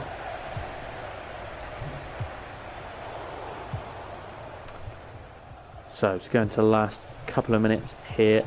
As you guys at home obviously watching, intrigued, you may well know one of these players, or just a FIFA or a Burnley fan, who's enjoying your pancakes at home. These guys hopefully be celebrating with some pancakes at the end of the stream as well, once they've been crowned and the person representing it on the Xbox and the PS4. So we get Roberto Firmino almost going into the last minute here. Mane, Reece James, coming up into an attacking position, maybe bringing it in, and Reece James on the other side managing to pick it up. So Maximin into Bruno Fernandes. 1 minute of extra time. João Cancelo looking for that pass. Still pushing forwards, Tyler. He's not going down. Isn't happy just at 2-1. Can he get one more chance? And it gets cut out there. And you would have thought that is it, as Brad concedes and pushes that out of play to call time. So Tyler's going through into the next leg. 2-1 up. Going into there. As you said, I'm not going to let you change any of your predictions, but if you wanted to maybe transfer over, would you now? No, I'm gonna stick with the decision once again. Stick with it. That was a great performance from Tyler, but I think Brad will be fired up now and he knows what he needs to do, I think, to get back in. I think that's exactly the term, I think, for Brad. We've seen year in, year out where he's come down in, whether it's the live event, whether it's the club playoffs. He's someone that definitely comes back from losses, comes back strong, comes back hard, ready to fight. And this is a guy that's obviously represented us back to back. This is a guy that's this year went in the Joey Cup and actually came up against some really, really top professionals around the esports scene, and actually came second in that tournament, which is a really, really good accomplishment for him. Obviously representing the club in the Club E World Cup, and obviously as well, just by looking at his online stats, you could probably have guessed this is someone that ranks quite regularly in the top 100 for the month. So someone that plays at the top level, but is getting matched, or if not bettered at the moment, by Tyler, who's coming through as someone definitely to watch. If I recall, looking at the online qualifications of the bracket that all of you guys could have done as well online, Tekkers was the number 1 seed coming into this behind Brad. So we've got the 1-2 here. This is the best of the best from the qualifying on this side that are playing each other. So whoever manages to come out of this is the best at the moment for this time. But then we've got a couple of different sides. That links nicely, obviously, to talking about the players that were being used in the games then. We did see a Nick Pope used. And the way for you guys to get Nick Pope in your team, or in your real-life team almost, is by getting one of these foot items, the foot cards down below. These are one-of-a-kind cards that have been signed by the players themselves. I'm not sure how happy either of them are. I don't know how happy Ben would have been with that 66 pace, but I know his defending definitely makes up with that 84 rated. But as I said, they're one of a kind, that you can definitely have a go at. So go to the website below, which is go.burnleyfc.com/EPL comp, and then if you go on there, that will tell you all the terms and conditions and how to enter. So definitely worth a mention, and trying to get that done as soon as possible if you can. And then, as we see, just lovely underneath us here, we've got our ePrem discount. Going to the shop, which is shop.burnleyfc.com, and then to get yourself a lovely tracksuit jacket, which I'm wearing here, and then the away t-shirt, the training t-shirt, which is underneath as well. So please go to that, go to the store, pick your items, pick the sizes that you need as soon as possible, because this ends at midnight tomorrow, and then put in that discount code at checkout for ePrem21 for 25% off. Okay, just while we get the streams ready to go into the next group of fixtures, okay, we've got to have a look back at maybe some of the other ranks of, we've got Hassan, we've got Ashy, we've got Brad, we've got Tekkers. They're all Burnley representatives, and Burnley as an esports team, okay, have been really progressing this year in what they've managed to do. Last year they only had 2 players signed on their books. That was Sheikh and that was Burnley Colston or Brad, but since then, over the summer, due to these Burnley fan competitions and getting the likes of Callum and the players that we've seen, Ashy and the Hassans of light that we're going to be going on to a second, they've progressed to having 11 people on their books and really making themselves into a competitive side. We just mentioned shortly Ashy and Hassan, and we're going to go to them first in their second leg to see how this one ends out and who can go forward to represent their team or compete against the other game of Brad Colston and Tyler over on that game. So we've got in black, shooting from right to left, we've got Burnley Ashy, 1-0 lead, and then our white kit, we've got Burnley Hassan playing from left to right in the white, as I said. So Cancelo here on the right hand side gets interrupted by that Adama Traore. That Adama Traore has been absolutely everywhere, attacking, defending. Semedo looks to do the same job, but on the right hand side, nice zipped pass into the middle. There's a lot of width being shown, but not a lot in the middle at the moment, which is interesting. We see that quite a lot at the moment with the professionals at the top end, playing quite wide and then looking to play into your Bruno Fernandes or Vieira. It's a lovely ball in there, front R9. It's Rashford, can he finish it? And that's a great finish, drilled into the bottom left-hand corner with his right foot. What do you make of that, Ellis? Yeah, no, the great finish. It was a great through ball, which he latched onto, and yeah, great finish, and I'll be happy with that. A nice early goal. Yeah, it's a great finish there, and that's the quality that really comes out there from Hassan. He had one chance, lovely ball from R9, zipped across, and then Rashford, that one-on-one. They're not going to miss these players here, unless there's some superior goalkeeper movement, but there's nothing they could do with a bullet from Rashford at that point. So seeing Ashy very high here, all of the players in this attacking half at the moment, as his Rashford gets on the ball and see whether he can emulate what happened at the other end. Thomas Soucek passes it back to De Bruyne, playing it around nicely. Lovely little bit of skill by Marcus. And St Max looked for some space but did get caught out there.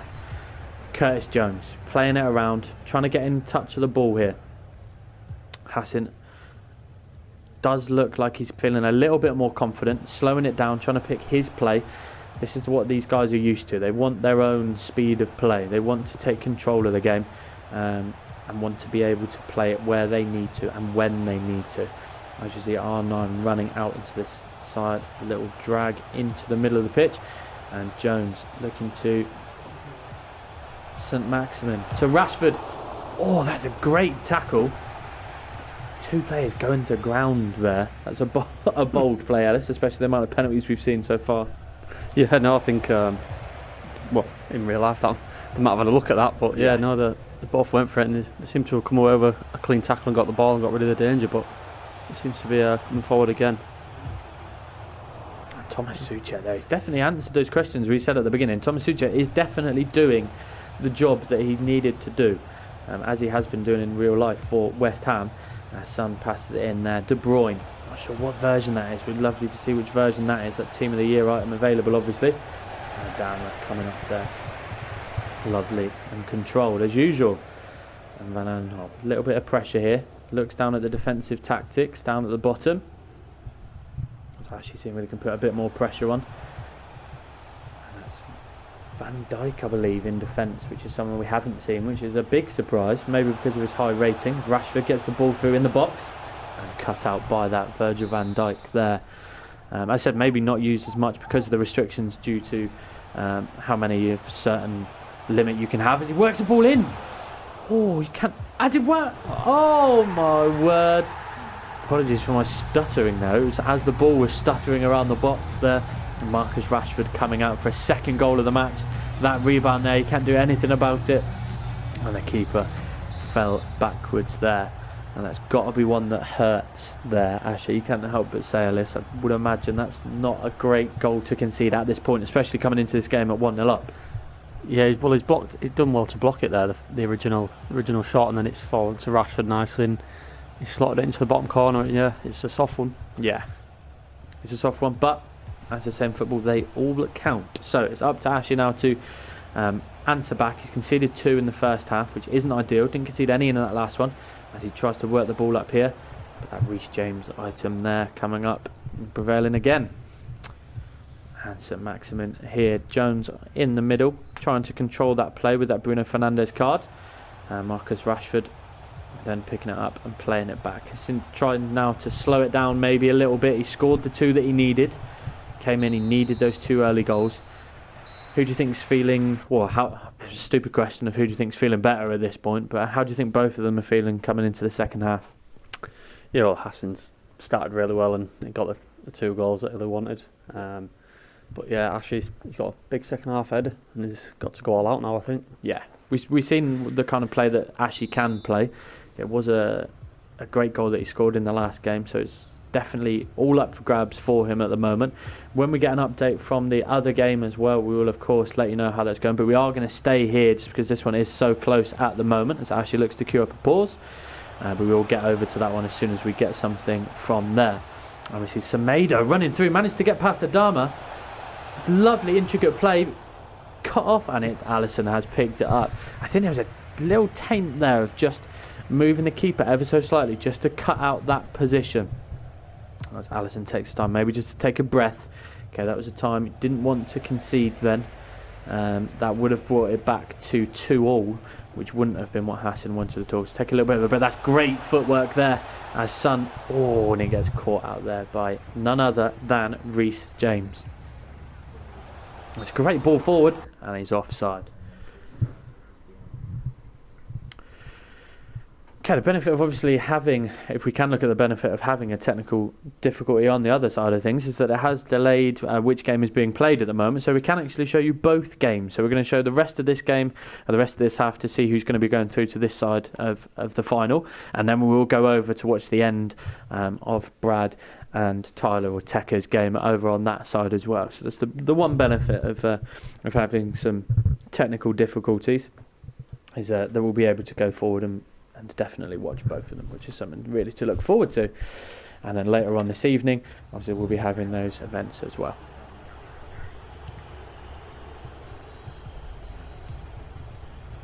So as we see getting back into the play here, we've got De Bruyne playing it into Rashford.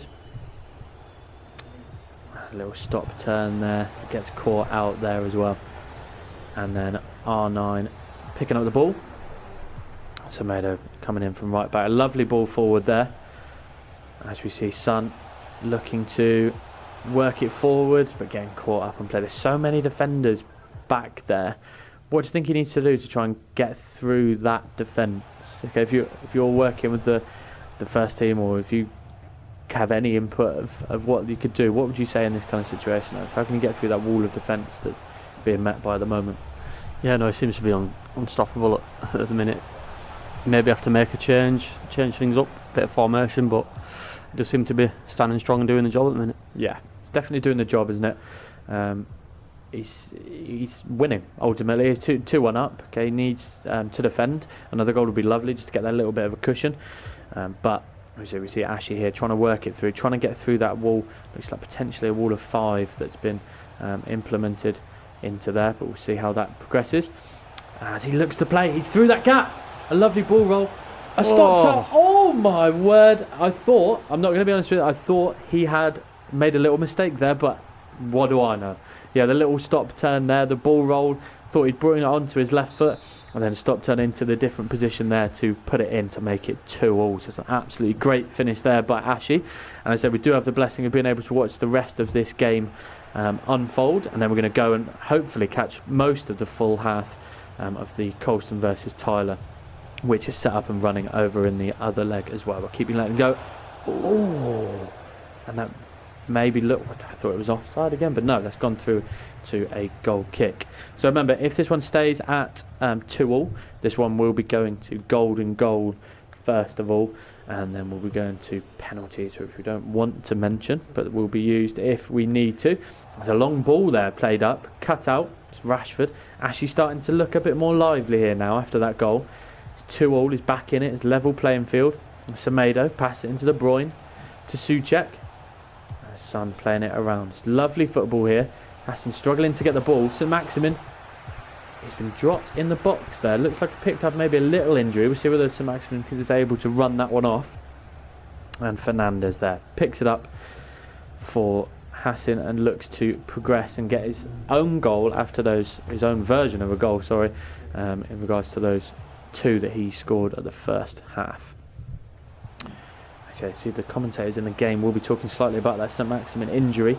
Don't know how serious that one is at the moment, but we'll let you know if anything flags up, and maybe a sub or something might be coming into play if that injury maintains itself. Maybe that little slight lack of pace there that might be having an effect. As Burnley Hassan looks to make a sub himself as he picks up the ball. Coast Jones playing it forward. St Maximin in his own version. João Cancelo out in the right wing back situation, it looks like. Lovely through his legs. Rashford looking for R9, but cut out there. It's so close, so compact in that defensive area. As Rashford looks to try and open his legs up here, maybe try and create a little bit of space. There's 2 people in the box. Looks back, brings it on to De Bruyne. Lovely football. This is what we've seen from Ashy over and over again. When he gets into that last split second, he isn't going to rush anything. Okay, he's got the skills, he's got the quick feet to be able to move that around to create the perfect shooting opportunity. I don't know about you, Ellis, but the stuff that Ashley's pulling out at the moment in the box hasn't even slightly come into my mind of what I would do when I'm playing a game of FIFA. This is really top drawer stuff. Yeah, it oozes class. Them last two goals have been great strikes. The first one, dragging it past the keeper and then finishing. Then the second one there, the turn, he's done really well to get both of them. We should be happy with them. Yeah. You say that he should be happy with them, but we are looking at the guys at home at the moment.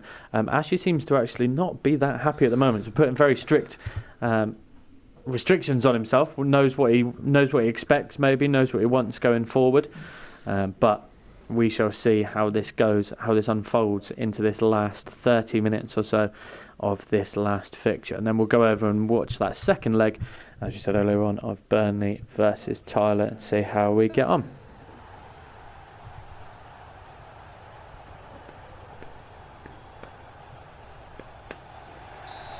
And I've just had an update over on that other side. That game is also now at 2-2. So Brad has equalised. So we've got 2-2 in this game, 2-2 in the other game. Okay, so we've got really, really close games here. We've got, as I said, 15 minutes or so left of this one. Probably a little bit longer in the other fixture just to go. But we're two very, very close games. And we come off the back of that Kevin De Bruyne, that Team of the Year card, scoring that amazing goal for Ashy. It's 3-2, sorry, in this fixture. 2-2 in this game, so 3-2 in this fixture. 2-2 in this game itself, but with that aggregate score, if it stays like this, Ashy would be going through. It's 2-2 on aggregate over on the other game between Burnley, Brad and Tekers. So Hassan picks up the ball here, tries to get himself a sub as he goes into the last minute.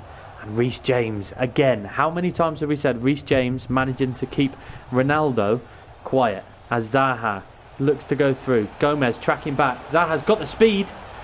Lovely feet. We know what he's capable of in this situation. Son, stop turn.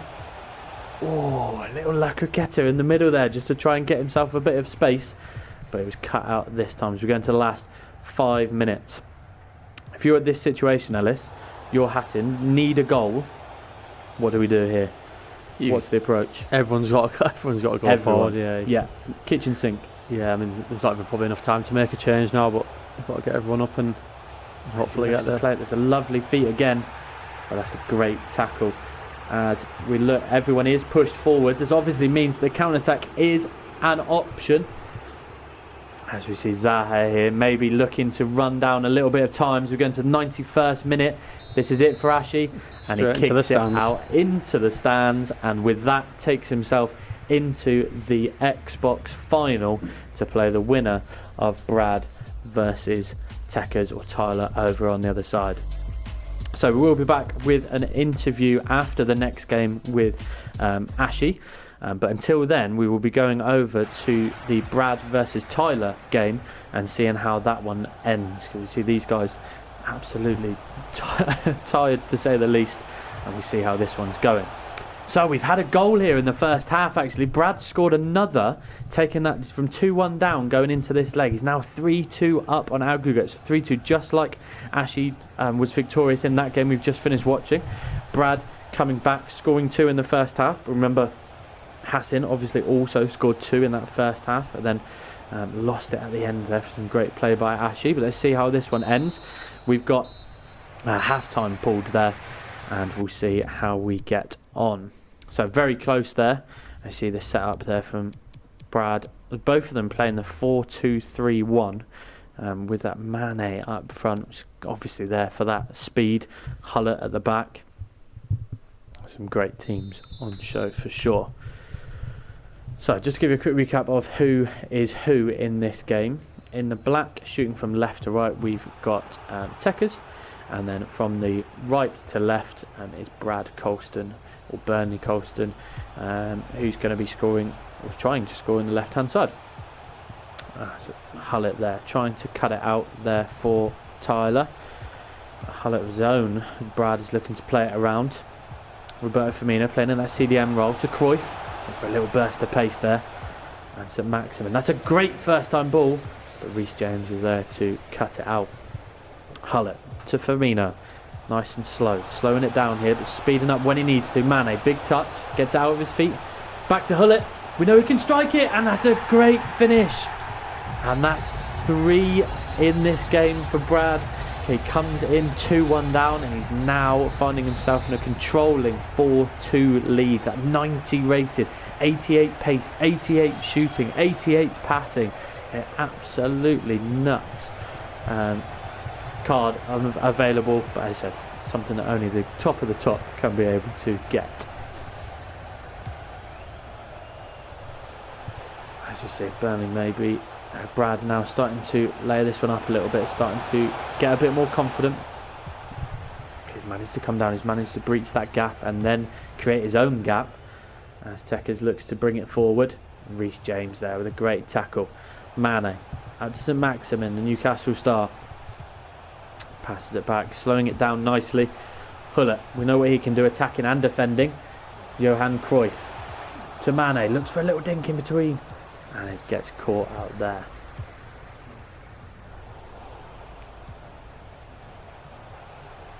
So 30 minutes left of this one to see who's going to be going through and facing Burnley Ashy in that final, to see who is the Xbox representative. And we see Tyler or Tekers trying to close this gap against someone he knows, someone that's also signed by Burnley, and someone he knows is someone who can score goals, but he has conceded. He's scored against him before. He knows that anything's possible in this situation. As I said, Brad is someone that in this position, okay, from his experience, he's constantly in the top 32 in Europe, consistently on foot champs. He's been in this position before, numerous top performances in there and top performances in the ePremier itself. He's been in this position before. You can't help but argue that it's going to be difficult for Tyler to come back in this game. As we see, working forward here, playing it around nicely, getting caught out there.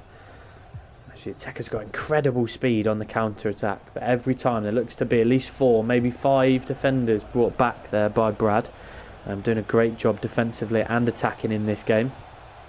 But a small gap has formed here with Sadio Mane doing a little stop and turn. A little bit of intricate feet here, and Joe Gomez comes out here. One thing to mention as well about Brad as he tries to go through and score that 4th goal to really put this game to bed. Also regularly on this year did compete to try and represent England in our E-Lions qualifiers, and narrowly missed out in that tournament as well, which is the best of the English FIFA players. So this guy has been playing at the top of the top for a long time now, and it's really showing his quality here. As Firmino starts to work it in. And Mane, ooh, it looks like a great tackle in the box there.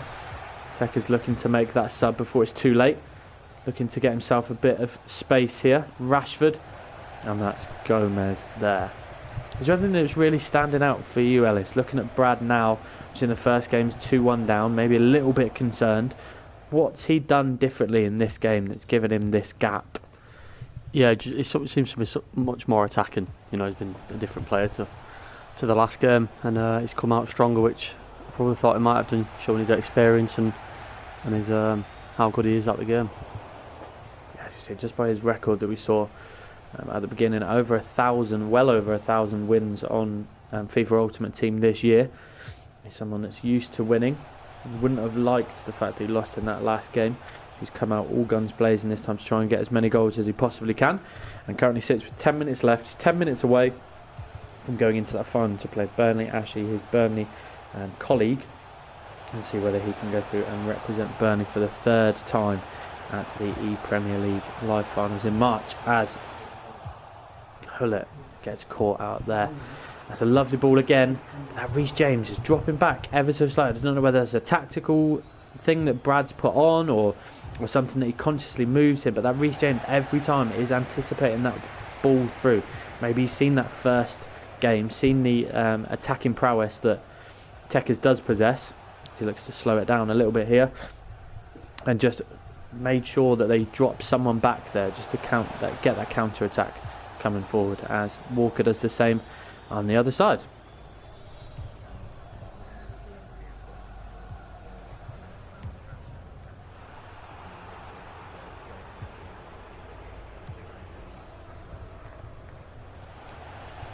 So as we go into the last 5 minutes here, Brad with a little bit of space. Oh, and no catch there from the goalkeeper. Brad's quite happy in this area of the pitch. Actually wins himself a corner there. So as we go through, just a couple of minutes left, we said maybe a few changes of tactics here for Tyler, trying to get these last couple of goals to take it to golden goal. What we're going to do after this game is we're going to go back and have a quick roundup of what's happened so far, so that we can see who's going to be going into our final, and then you'll be able to have a clear idea then of the PS4 final and also the Xbox winners going through into the final and see who can represent Burnley at that live event. As you see, the 4-2-4 formation being brought out here is at this point everyone is thrown forward. Centre backs are up front, wingers are out up front, everyone's up front. Son being brought on for Cruyff, Zaha being brought on for that speed.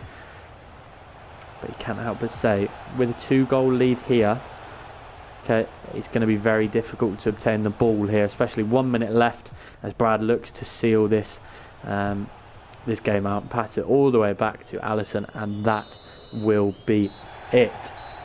So Brad, our back-to-back champion, has managed to come through. A slight panic there after the first game, but has come through and shown his real quality there. Coming through as a 4-2 victor and going through it and playing Burnley Ashy in that next round. We're going to have a quick look through what's happened so far, and then we'll have the roundup and you'll see the scores and everything that's been going on, and then I'm sure we'll have enough time to go through and tell you those information about those competitions that you'll be dying to hear some more information about. So the Xbox semi-final, as we can see here, Brad coming through as a 4-2 victor over Tyler or iTechers.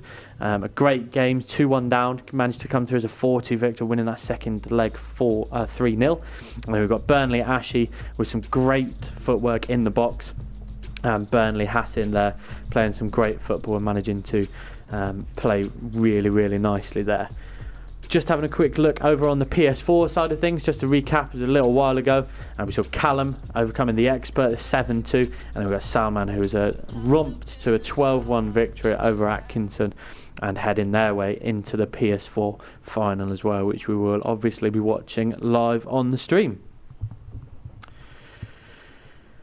Xbox final, as you said, we've got Burnley Ashy. Okay, Burnley Ashy versus Brad Colston, two players that would probably have played before as both representatives of Burnley, but Brad with that that experience, the expectations maybe, and if he's been following the Burnley Ashy or he's watching the stream now, we'll obviously know about the prowess that he offers on that side of it as well. And then Burnley Ashy, who's someone that's competed in numerous foot competitions. He's obviously gone through to represent the club at the World Cup as well, so someone that's very confident in his own ability. Looking over at the PS4 final, which we're going to be watching, is Callum. Okay, that representative obviously represented Spurs this time, but gladly came to us here at Burnley as representing, and then he's going to be competing against Salman, who's coming through after that 12-1 victor. So those are the finals. That's what we're going to be watching when we come back. We're just going to go to a quick break, and then we'll have a roundup and a quick view of what we're going to be doing next. See you soon.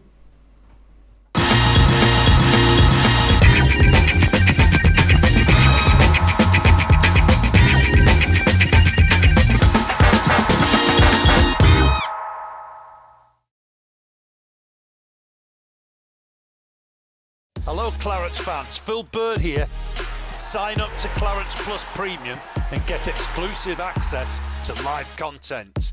Join me on match days for live audio commentary, keep up to date with live press conferences and watch live academy games as well as annual events. You'll also get exclusive access to selected on-demand videos. See it first only on Clarets Plus.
Okay, and welcome back to Turf Moor here, watching the ePremier League side of things.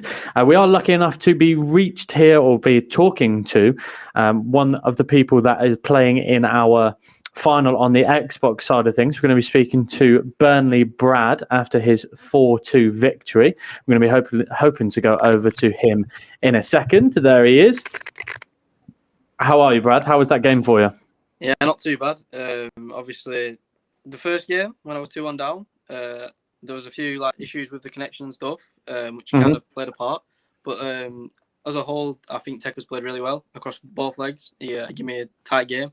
Tried to get a lot of through balls in, especially in the second game, which I feel like if he'd have took his time a bit on the attack, he maybe have stood more chance of scoring more goals, and who knows, maybe he might beat me. But yeah, I think overall I deserve to win.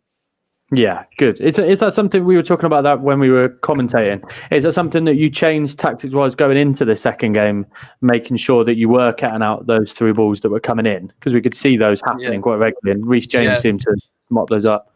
So basically, in the 4-3-2-1 formation, your fullbacks trying to attack more. So that's what I used at the back end of the first game. So obviously, you took that into account, and obviously tried to replicate the same in the second game and figure out my tactics. But I changed back to my normal 4-2-3-1, and I ended up getting the win in the 4-2-3-1. But yeah, basically in the 4-2-3-1, my fullbacks don't stay attacking, so they don't attack as much. Okay, so they dropped back in and helped you out. Good stuff. Well, it's good. As I said, that's the stuff behind the scenes that we maybe don't see. One thing I did want to mention to you, Brad, obviously someone with a wealth of experience now, being the back-to-back champion, looking to maybe go towards your third, representing us. How does the ePremier League event itself compare to some of the other events that you took part in? As I said, I commented on during your game, trying to get into the E-Lions, going to the E-Club World Cup, the Joey Cup and things. How does this compare for you? How important is it in your calendar? The Premier League, for me this year, wasn't... This has not been like my aim. My aim this year has been playoffs, which is basically the playoffs is the FIFA Global Series. At the end of the year, there's a playoff, which is to decide, basically if you get a certain amount of points and you get in the top 64, you then... or you get put into this thing called the playoffs, and then if you win the playoffs, that's like a £400,000 prize pool, so it's nothing much. But yeah, the Premier League, really, coverage wise, it's probably the biggest tournament of the whole year because it's got the Premier League involved. It's got, and obviously you're a Burnley fan as well, which means a lot to you. That's exactly the reason, to be honest. There's a lot of people who sign up for different clubs who don't even support the club. Which for me, my aim always is just trying to represent my hometown club. To be honest, try and represent, which is great, and it's great. It's great to see. As I said, we'll go through and see how you get on in that Xbox final later on. But thank you very much for your time. And we're now going to be going over live to our PS4 final. So we're going to be watching Callum versus Salman, which is a great fixture. And you know what time it is? Ellis, going through into the final of the PS4 bracket. It's prediction time. Okay? It's not pancake day. Well, it is pancake day. It's not pancake time. It's prediction time. Who do you think is going to come out on top of this one, Ellis, if you had to make a prediction? I'm going to go with Salomon. You're going to go with Salomon? Yeah, I think with his strong performances and his goals, I think he might be the one that takes the win. Okay. Now people are just going to be saying that I just say the opposite to you, but generally it would have been, I would have went for the Callum. I think the experience that he shows representing another club at the ePremier League, coming through to this year and competing so strongly as well, I think it's going to definitely make a close game anyway. But as you said, you can't argue with Salman coming in as 12-1 victor in that game. So it's definitely going to be one to watch. Please make sure that you stay tuned. And obviously, if you can, remember those competitions and the discounts that we have later on as well. But I'll make sure I do a roundup of that as we go into the PS4 final now. And hopefully we'll be able to speak to someone after the game. Obviously, this will be exact. And hopefully after that one, we've got a clear winner. But if not, it goes through to that golden goal and then to penalties to find out who is our PS4 representative for Burnley Football Club. So just getting the stream set up from the guys at home and making sure that they're put onto the correct system and make sure they're coming through to us as clean and crisply as possible. So just bear with us for a couple of seconds while we do that. And we see the setup here and representative. We've got the Burnley home and away kit, and we'll mention who is playing in who. So we've seen both of these players play before. So obviously we'll get a quick insight. As the team comes up here, who stands out to you quickly from this team? This is Callum's team. It's going to be Reece James again, at Yeah. right wing back. I think he's been strong in all his performances we've seen. Interesting to see Andy Robertson as well there in left wing back. Yeah, we've not very seen true. him tonight, I don't think. Also, it's similar. We did comment on it earlier on about the João Cancelo playing from right back into right centre back. He technically had a right back playing at centre back and a left back playing at centre back. So they're slightly off chemistry, but those guys are so good that they'll be just as good, if not better. So, shooting from left to right in this final, the first leg of the PS4 final, we've got Callum in the home kit, and we've got Burnley Salman shooting from right to left in the black away kit. So again, thanks very much guys for viewing at home, whether you're viewing on YouTube or via Twitch. Make sure you put something in the comments below, maybe join us in your predictions. Try not to sit on the fence like we do as much. But yeah, to put your predictions in on who you think is going to come out victorious and represent us down in London hopefully next month. Obviously both of these would be a new person to represent us down at the live finals. We've had Sheikh, which was our first one. He was 2018 to 2019 champion. Then we had Tom Stokes, which is last year, which was our champion from last year that went down and represented, and unfortunately missed out by that final game to Callum, who is competing in this game. But it'll be interesting to see whether it's Callum or Salman that represents Burnley, as lovely Callum. Oh, underneath the keeper's. What a strike. Well, that is a great strike. With Marcus Rashford working it in there. And opens up Ordering a pancake. What's that? Ordering a pancake. Ordering a pancake on the phone, potentially. Ordering a pancake. Phone enough, he's ordered it. It's coming in, he's 1-0 up. And that is as good as you can get. Pancakes, obviously a theme in commentary tonight. We'll be going through some of our favourite pancakes, I'm sure, later on in the commentary. But we're full of confidence. There's going to be lots and lots of goals here, so there won't be much time for me to be jabbing on the pancakes. And that's almost a finish there, but a great save by Edison. There's one thing I've noticed about that keeper there, taking that extra couple of seconds just to make sure they're not making any silly mistakes. Again, it does look like Adama Traore and Reece James are playing left centre-back and right centre-back as a back three, or almost at a back five, essentially. How does that make you feel, thinking Adama Traore is your standing left centre-back? Yeah, I mean, on the game it might work out, but I think in real life I don't think Adama's going to be I don't know. I think he's by the size of the guy. I think it might give it a good go, but I think Reece James is probably could do that, and he's been centre back for the majority of the games tonight, and he's done really well. Young and up and coming England talent. It's a great thing about these foot stars items we've seen, like the Bergwins, the Reece James. As we see Ronaldo. Oh, he's taking it past the keeper. That did not cross the line. That's a great defensive tackle there from Salman, just to block that on the line. Sent the keeper to the shops there. Ronaldo, as he works it in again. Another tackle there. He looks to try and play it out. This is definitely a fast-paced game. No time for pancake talk in this fixture so far. As Curtis Jones plays it forward out onto the left-hand side. Kieran Tierney did score a goal in that last game for Salman. Obviously, quite a few goals there. A little injury being picked up maybe from De Bruyne as well. Something we'll keep on top of for sure. Obviously, this is the only game that we've got going at the moment. This is our final game on the PS4 side, to try and crown our victor, represent us down in London, and fight up against some of the guys that were already through from other clubs. As Rashford takes it forward, Bruno Fernandes, lovely feet, but is caught out there by the Bruno Fernandes of Salman. And we show Werner there, maybe picking up not De Bruyne, picking up that slight injury in the top right hand corner there. So it's no FIFA in game. Like I said, guys, these are both two players that have never competed at the ePremier League for Burnley before, so it's an opportunity. They've come through online qualifiers as well, just like anyone else could have done, so please have a look for the future. Okay, if you're interested, if you play FIFA, if you back yourself, everyone's got that friend that backs themselves at FIFA, thinks that, you know what, I could play FIFA, FIFA's easy. all of this sort of. You got one of those friends, Burnley? Any certain person, that person that kind of gives it the big one, going, "Oh yeah, I could compete." How do you think they'd get on? Yeah, no, I've had a couple of my mates texting saying they reckon they could give it a good go. And okay. They reckon they could have competed in this, but I think it's easier sat at home. It's watching very it much armchair you're up against it. Yeah. Commentators, absolutely. I think from experience, having the possibility to play against some of these players in the past and having mates within the scene and things, it's once you play against these guys, it quickly makes you realise how bad you actually are at FIFA, and potentially move towards a different game playing, because these guys are the best of the best, and I say they're making this look very easy. As James picks it out there, that wide left back, almost a left back position, but playing as a third centre back there.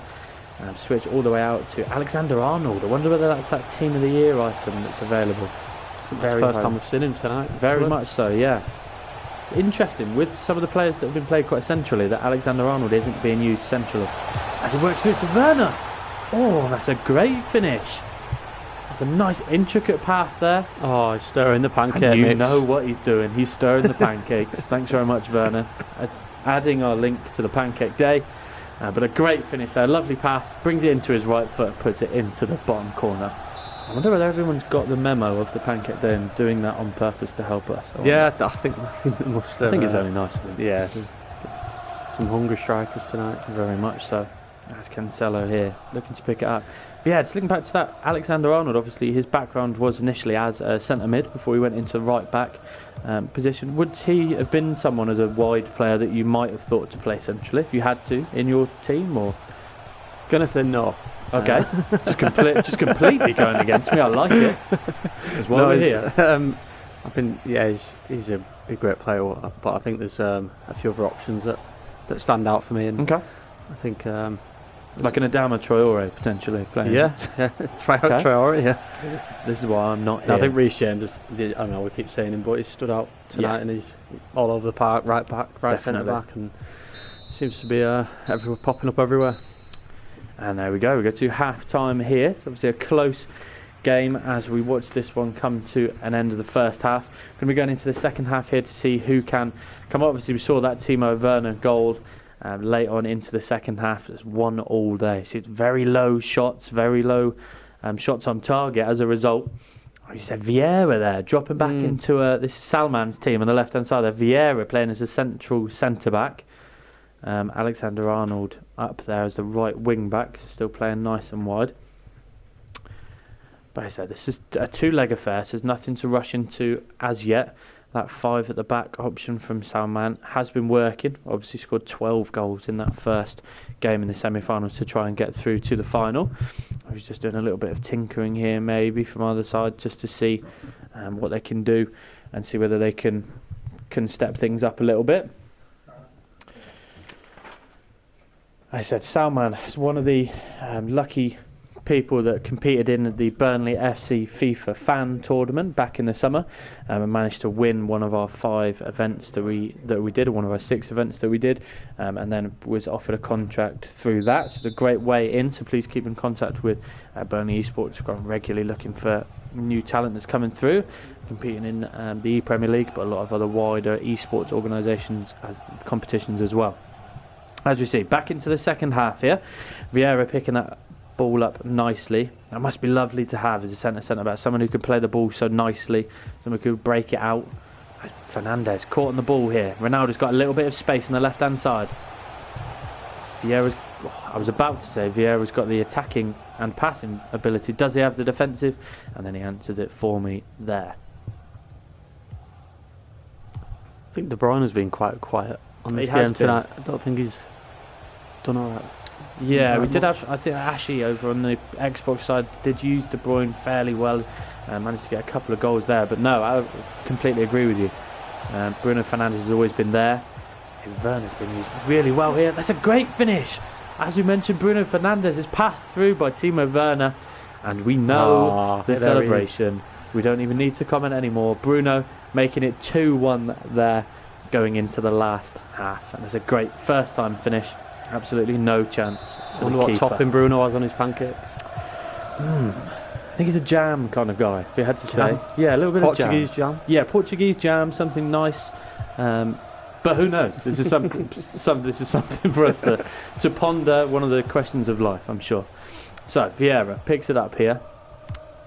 If you're at this point, if you're Callum, obviously you wouldn't choose to be losing. Okay, are you going to risk it to try and pull that back to 2-2, or are you okay with a 2-1 maybe going into the next fixture as he looks to try and equalise here? Yeah, I think it's not the worst result in the world. Yeah, but, I think you take a 2-1 over. Obviously, you've got you take a 2-1 another game over. to come, but yeah, you like to think a draw sets you up perfectly and balances it out once again. But there's still time, approaching the hour mark, and they're still both in it.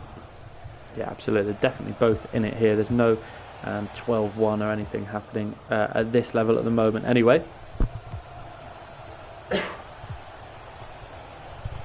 Let me see, Bruno Fernandes here picking the ball up nicely. Salmon maybe trying to slow it down a little bit now, just he's got that 1-goal lead. A bit of advantage played on, but doesn't want to take it. Alexander-Arnold, very high line being played here by Callum, and that doesn't play off. Alexander-Arnold here manages to get the ball, brings it back to Fernandes. Looks for the through ball, almost baited in there by Patrick Vieira. Not Patrick Evra, that's a different player altogether. Love to see him on FIFA, I'm sure. Curtis Jones plays it out to the left hand side, and De Bruyne, lovely ball up there. But again, there's no, I don't know whether you've noticed this as well, Alice, there's not many crosses going into the box. No old fashioned lump it into the box to the big man. Is that something you would have expected, or? Yeah, I think both teams are trying to walk him really, but yeah, both teams sort of be using the skill and the pace and just try to break into the area and carve open the chance. But yeah, like you said, there doesn't seem to be many whipping across into the back post, so someone's head home. It's definitely something to think about. Obviously these guys are representing Burnley. Okay, there may be Burnley fans maybe watching Burnley on the weekend. Are they trying to emulate some of their skill that they show on the weekend? As there's a great tackle there by Reece James nonetheless, back in as well. So we can see the set piece options down in the bottom left hand corner. Zaha picks it up on the outside of the box. Fernandes looks for a big touch there, manages to keep hold of it past Adama, and Reece James is pressured and Bruno Fernandes comes out with the ball. It's really end to end football at the moment. 2-1 from Salmon, looking to close it out. He'd love to go in with a lead, even better a 2-goal lead as he looks to try and play it forward, but he'd be happy with this, happy with the 2-1. He plays it back. Werner, great tackle again by James. And Vieira there, playing it forward to Bergwijn. He's through on goal here. Rashford, and that's a great finish. You thought he was going to stop or do a little ball roll past it, but no, we know the power that Marcus Rashford possesses in that left foot of his, and buries that in the top left hand corner, so it equals it up here. Okay, it is 2-2. A little bit of early keeper movement there might have created that space ever so slightly, but it's a game of centimetres here. If you make one little mistake, one perfect ball through, that's all it takes. So brings us nicely in to about 15 minutes left, 2-2, and then we'll be going into the second leg to see who comes out on top. So obviously looking at the teams of both of them, kind of made a few notes and stuff before the competition to see who would be featured. Who are the kind of, if you had to pick maybe one, maybe two players that you didn't expect to see that you have seen so far in the tournament, who are those people for you, Ellis? I think there's been a few. Well, I'm surprised to see St Maximin used so much. He's a good player, but seems to have been picked quite a lot.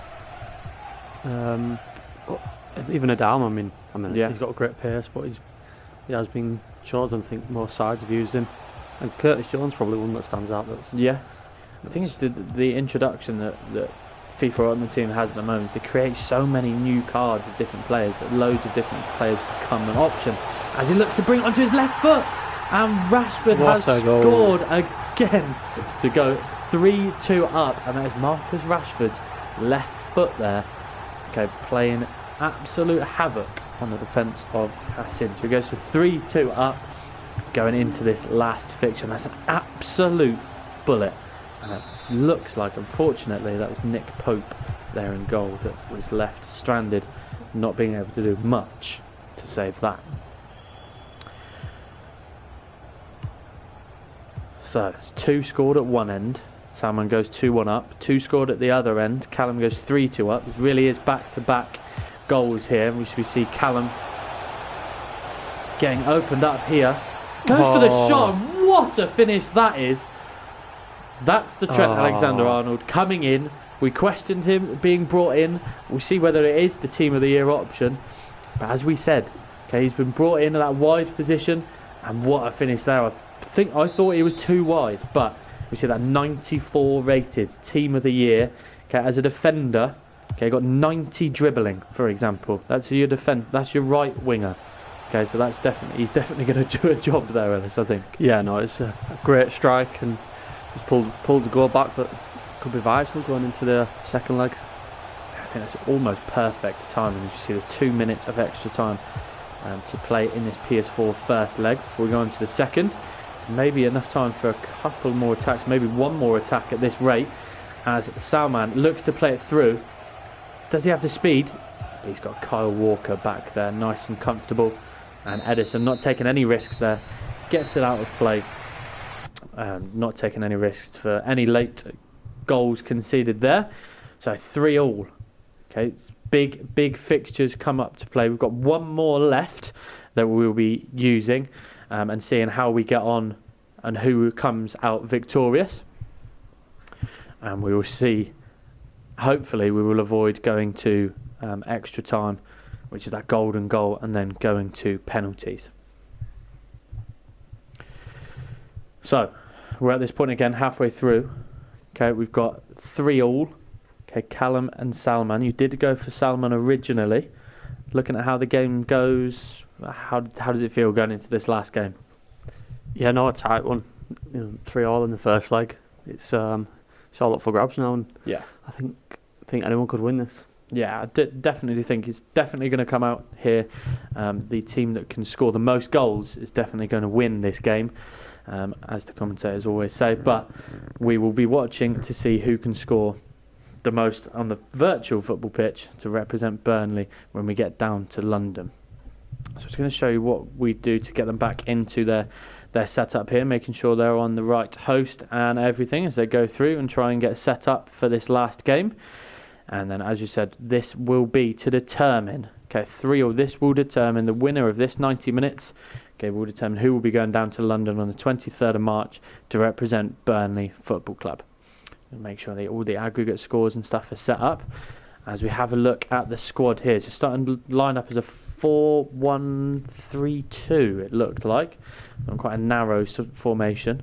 Obviously not something that he keeps by the look of it, Ellis. Yeah, he likes to change it up, and he's shown that and explained his thoughts behind that in the previous game. Yeah. So just waiting on Callum to join this, and then what we'll be doing after this one, we'll obviously go through that competition that you guys have hopefully entered by going onto the website, and then we'll recap that discount code for you so that after the stream, okay, once you've watched the whole stream, once you've had your pancakes, go and order yourself a little treat from the website, and then put in that ePrem21 code as well afterwards. We see Callum turn up into the arena. So I'm going to put you on the spot here, Ellis. Looking at the Burnley badges on here, if you had to pick, okay, the 3, because if you were listening to my wonderful commentary earlier on, you may have heard 2 of them, the 3 highest rated cards for Burnley on FIFA. If you had to have a guess, I'm putting him completely on the spot here. Who are the 3 highest rated cards that we've got on FIFA at the moment? It's definitely got to be Nick Pope. Nick Pope, great answer. Available during our competition. Ben Mee. Ben Mee, great answer. Also available during our competition. Well done. But who can you get in that third one? I'm going to go James Tarkowski. James Tarkowski is a great guess, but it's actually a man of the match Jay Rodriguez card, right? It's 81, which is a great card as well. Obviously, James Tarkowski again having lots of great cards as well. But talking about those cards, Okay, it is your opportunity to win some of these cards to take home. Not in-game, but actually in person. I'm not going to pick one up again because last time I picked it up I couldn't balance it again. But this is a way to do this competition again, to try and win one of these signed cards from Nick Pope or Ben Mee.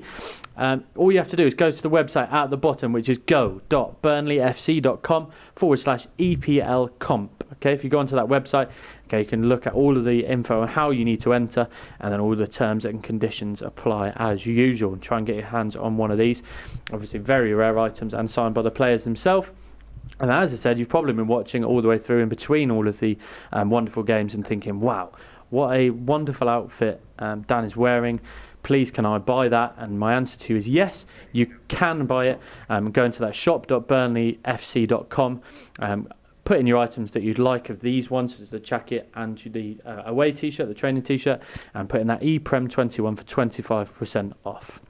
I have just had confirmation we are ready to go in our next leg of this PS4 final as we go through and see the team. That right back and left back, Adama and Cancelo, played there off chemistry, and Marcus Rashford off chemistry there, playing at right mid instead of left mid, but he's not worried. They're that good, as we see the boys here getting ready to play in this next one. We've got Salman there on the left hand side and then Callum on the right hand side. So when it goes to ultra defensive there in the bottom left hand corner, don't think necessarily that they are parking the bus in the first minute of this first fixture when they're 3-3. It's just a custom tactics that they've got set up for them, so it may well be very attacking. So don't think, oh my word, they're going ultra defensive already in the first minute. Just to recap who is who here, we've got Callum shooting from right to left in the black kit, and then in the home kit this time we've got Salman playing from the left to the right, as you see on screen. So Robertson out here, lots of wing backs on play, obviously very talented players, wing backs, left backs, right backs, some of the best ability wise within the team, has been proven to be so.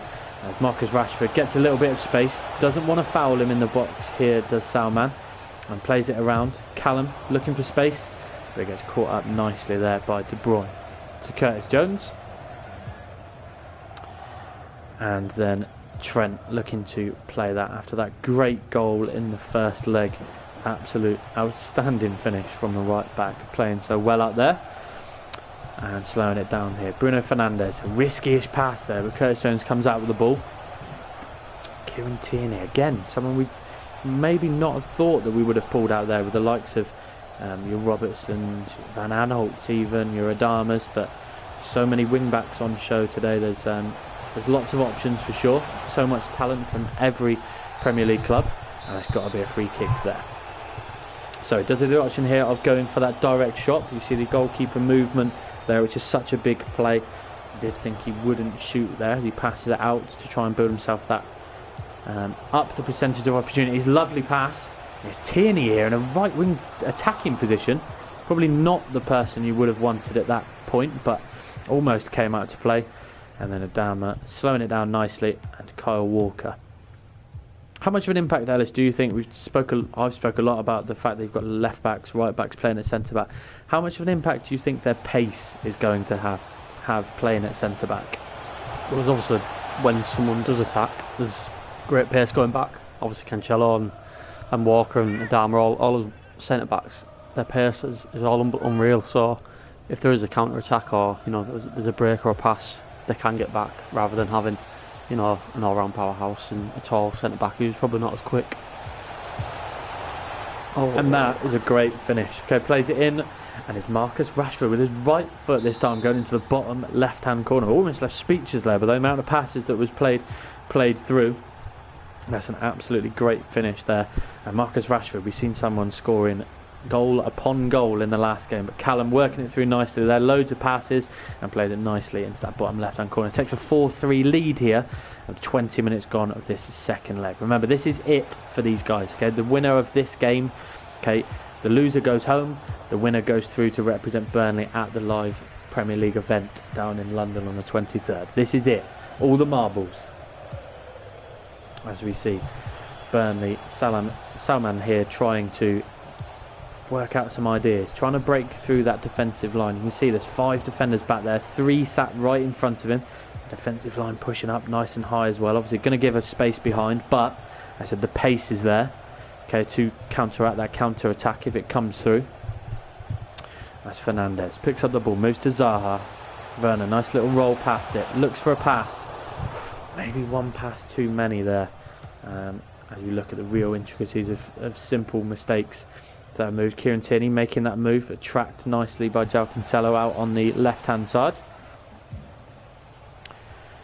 And R9 Ronaldo, that amazing, one of the best players on the game, and being utilised so well at the moment by Callum. Lovely ball in. Steven Bergwijn, that. Oh, and he's intricate. Oh, the lovely footwork there. I literally couldn't speak then. I didn't know what he was going to do. Couldn't go left, couldn't go right. Managed to just about get tackled there by Salman, luckily. As we were saying, that Bergwijn character that we saw earlier on score in the first game live that we did in one of our semi-finals has been used really well. That Bergwijn Future Stars card. Whether Ronaldo will go direct here. That's what he can do. He does go direct. Oh, and it's a great strike. And Nick Pope has managed to, luckily, push that one out for a corner.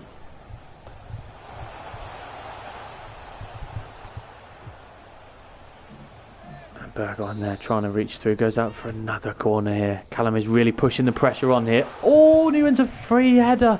Nick Pope was in no man's land there, but luckily for Salman, that header went above the bar.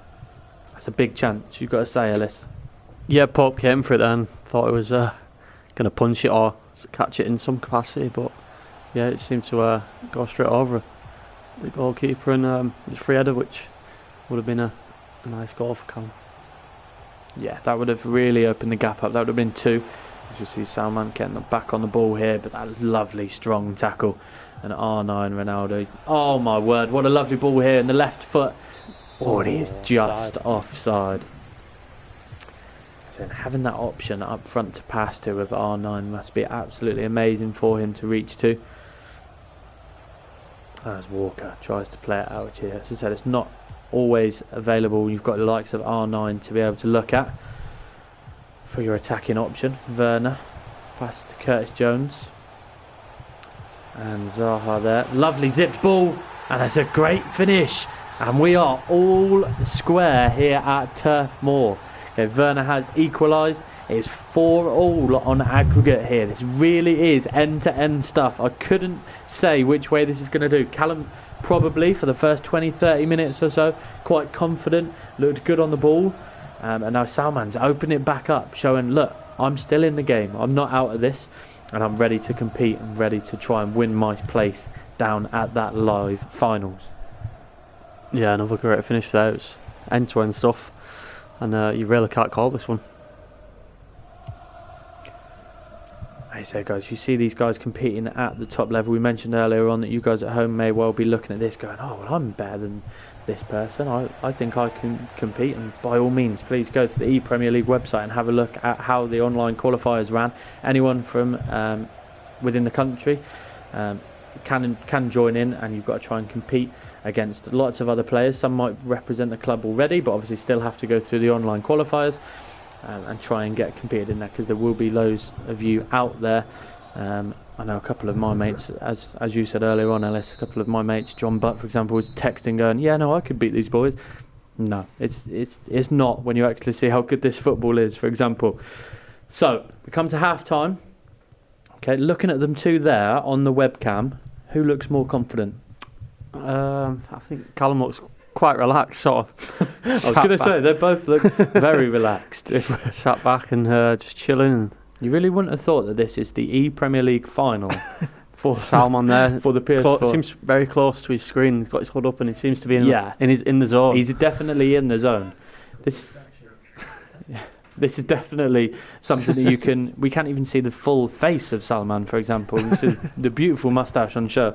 But he's comfortable. This is the benefit of being able to compete from home. They're comfortable. They play I know, as you said, with Brad earlier on, he's played well over 1,000 games this year. This is probably something they play hours and hours each day. They're comfortable and ready to compete. They aren't worried about that face-to-face combat almost that you would have had in years gone by. So 4-4 here on aggregate. I'm sure some of you at home looking to maybe hope this is going towards the golden goal and then maybe through to penalties. Well, probably with the players on this reaching that decision that we'd probably rather not go into that, because a lot of different factors come into play when that comes into a game of FIFA. I'm sure you can vouch for me on there, people at home. As Curtin Jones picks it up, here's a lovely run out on the left hand side there, Kieran Tierney, but no one saw him. As Werner picks up the ball, De Bruyne. Werner picks the ball up again, and that's Kyle Walker there, that centre back item on foot that has been so well utilised alongside Reece James, who then passes it into Kyle Walker. So 40 minutes left or so, and we will be crowning our Burnley representative and letting you know who's going down to London, hopefully, as long as it can be live, due to at the G20 Arena down in London. Hopefully it can be down there and to in person, because it's going to be that factor again. But if we need to be online, then we need to be online. But this is what they're playing for. And I said 3 clubs already from last night have competed and managed to qualify. So go onto the ePremier League website and you can see who's qualified for who already. So you can keep a track of who's going to be representing which club next month now, as we look to move forward with Callum. Lovely play. We've got to build up a play here. Robertson in attacking position. Lovely stop and turn. Looking for position. Oh, maybe he was looking there for another option. I don't know how keen he was then to try and shoot with Robertson as he zips it back into Robertson on the edge of the play. Looking to really stir up things in the play at the moment. There's a lovely ball through. And it's Robertson again. Robertson has coming through from that left wing back position and orchestrating some lovely football at the moment, but unfortunately being saved there for Callum. And we've got lovely play here. Doesn't want to be fouled. More than happy, or doesn't want to foul. Sorry, he's quite happy being fouled, I imagine. And Alexander Arnold works it in the middle. Curtis Jones. Werner. Oh, and he went for it. A nice early shot, but Nick Pope came to the rescue. And then Robertson playing it out. There's a nice early shot there. It wasn't what we've seen before of that. Maybe he's trying to mix up his play a little bit, not taking as much time. Get that early shot, see if he can catch Nick out a little bit.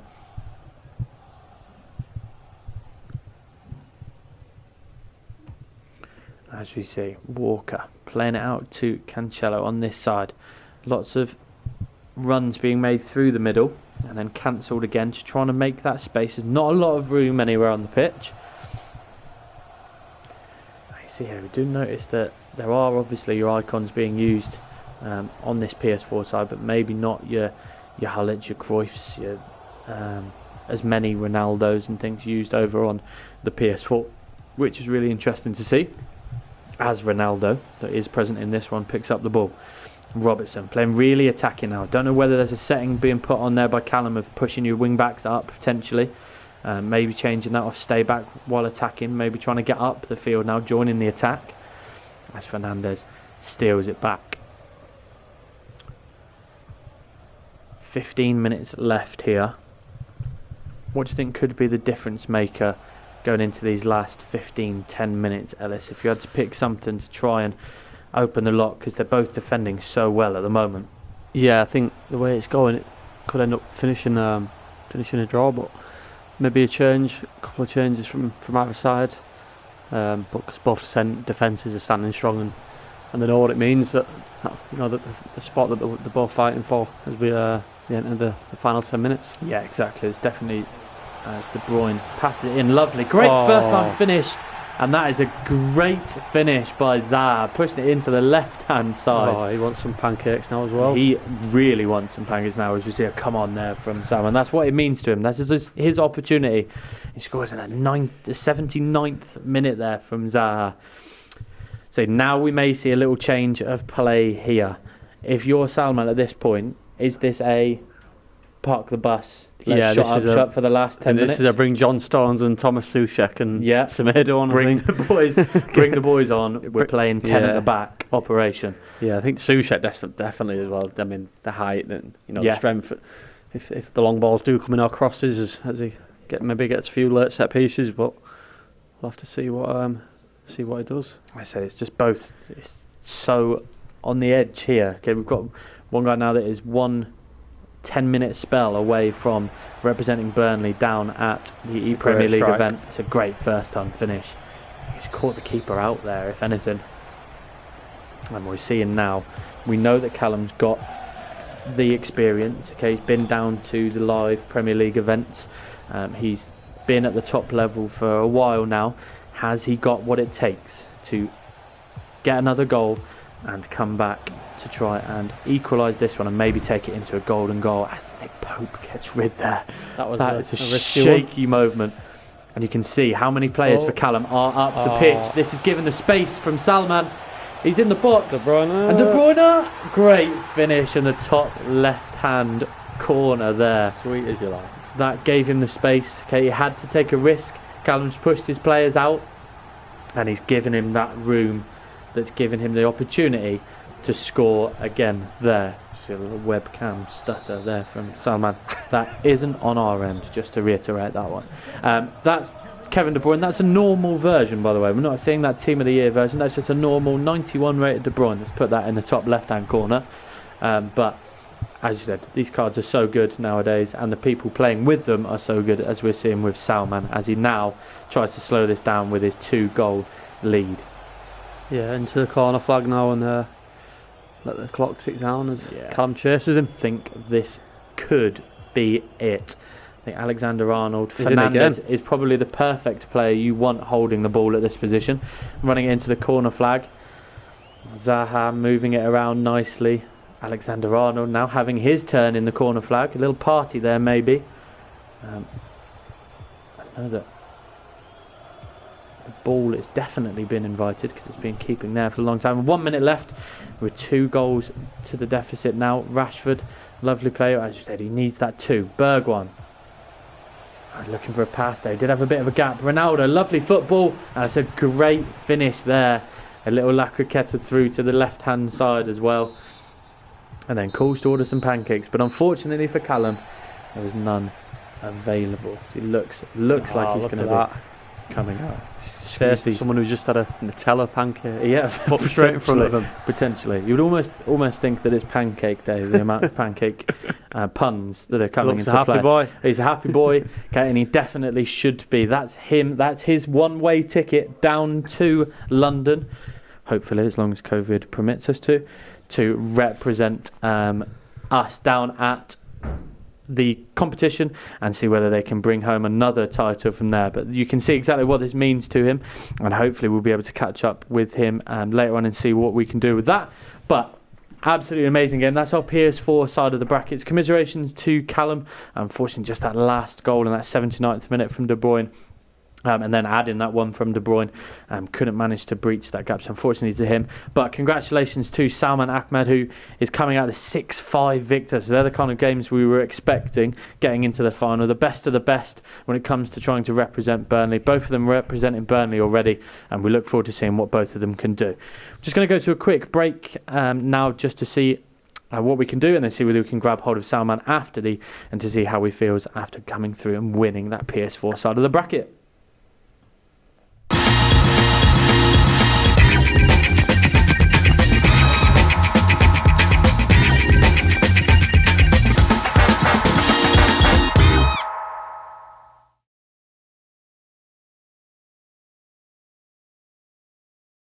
Hello Clarets fans, Phil Bird here. Sign up to Clarets Plus Premium and get exclusive access to live content. Join me on match days for live audio commentary, keep up to date with live press conferences and watch live academy games as well as annual events. You'll also get exclusive access to selected on-demand videos. See it first only on Clarets Plus.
and welcome back. Okay, after our PS4 final, we are lucky enough to be joined by our winner, okay, Salman, who is joining us on the other end of the phone. The technology is working now.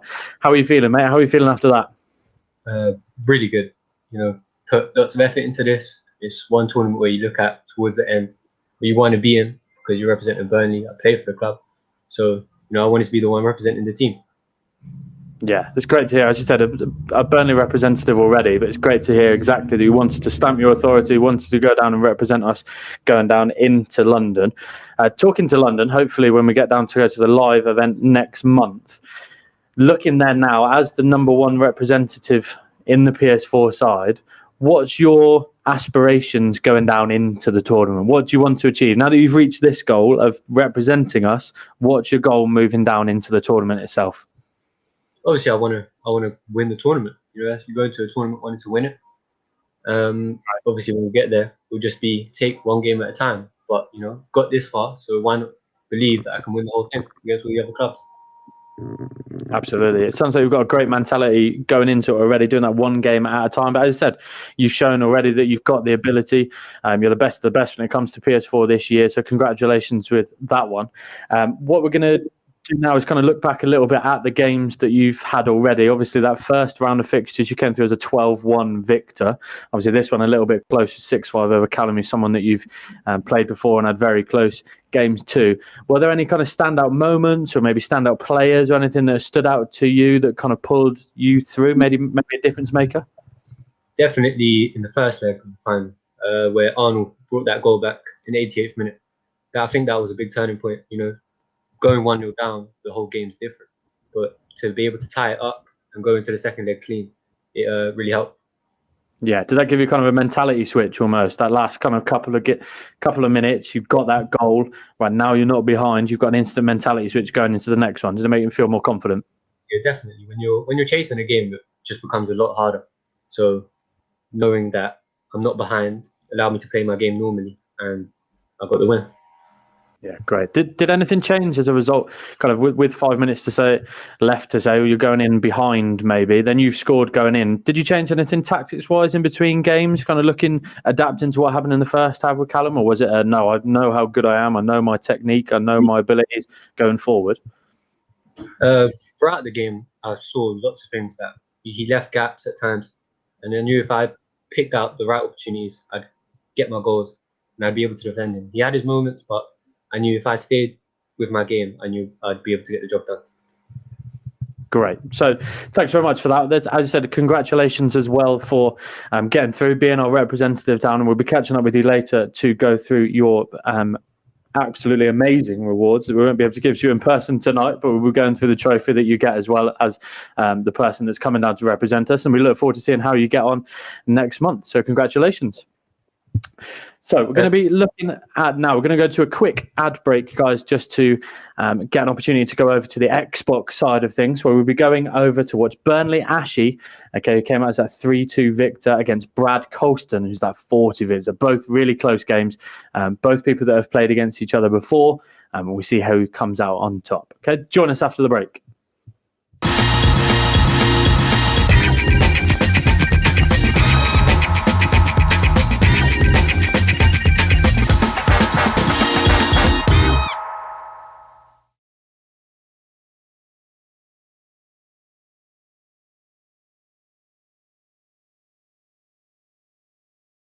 Hello Clarets fans, Phil Bird here. Sign up to Clarets Plus Premium and get exclusive access to live content. Join me on match days for live audio commentary, keep up to date with live press conferences and watch live academy games as well as annual events. You'll also get exclusive access to selected on-demand videos. See it first only on Clarets Plus.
Hello Clarets fans, Phil Bird here.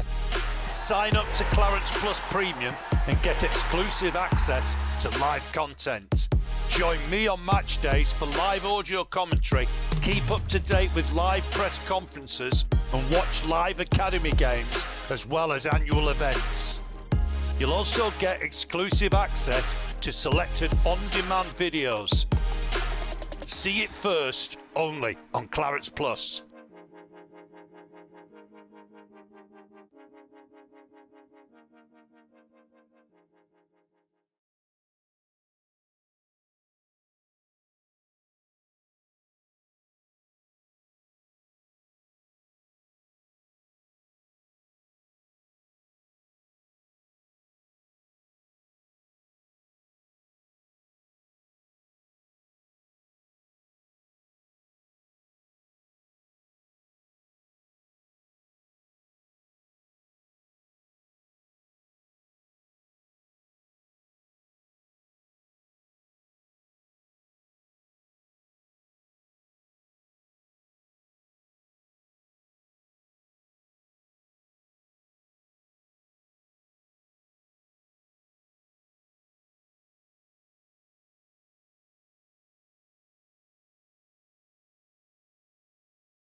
Hello and welcome back to us here at Turf Moor for the ePremier League club playoffs, where we have already seen our PS4 winner decided, and they will be going down to represent us. That was Salman. We are currently waiting for some Xbox issues to be resolved and getting over to that side, but let's quickly talk about what went on in that PS4 final LS. We've got a Callum there managing to score 5 goals over the 2 legs, but obviously Salman coming in and winning 6-5 overall. What was kind of main standout point to you? I know we heard from Salman on what his was. Was there a standout point or a standout player there that kind of stood out for you of what made that difference maker in the end? Yeah, no, it was a really tight game between them two, and Salman came out with the win in the end. But yeah, it was especially the first game, really close, and that late goal that Trent got in that last minute could have maybe got him to that. As you said, Trent may well have been the key to that win in the end. Someone who weren't a fan of my opinion on him during the game, but we resolved our issues, which is great to see, and we saw him definitely resolve our issues and manage to put that finish which took him into the next game and managed to come out on top there. So I hope that you guys are enjoying the show at the moment. As I said, we are facing a couple of technical difficulties on the Xbox side of things, but we're trying to get over to them at the moment. And when we do get over to them, what a match it's going to be. It's going to be Burnley Ashy versus Brad Colston, both representatives here at Burnley. Ashley was actually meant to be coming to compete last year, and that would have been a really good game for them to compete as well. We were speaking to Brad quite closely about what he thinks of Ashley, what he thinks about his own play, and what we're going to do is go off to a quick short break. Again, hopefully when we come back we're going to be with you with some Xbox action. We'll see who can represent us then. Thanks very much. Hi guys, welcome down to Turf Moor. My name is Dan and I will be hosting the ePremier League event here for Burnley Football Club.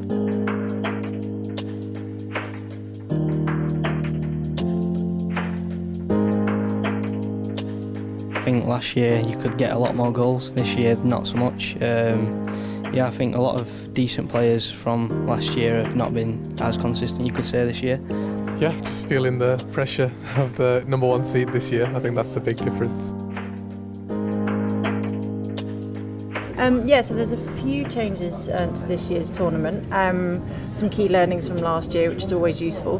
But the qualifiers was vastly the same, with top-seeded players qualifying for the playoffs, which is now the first one taking place today.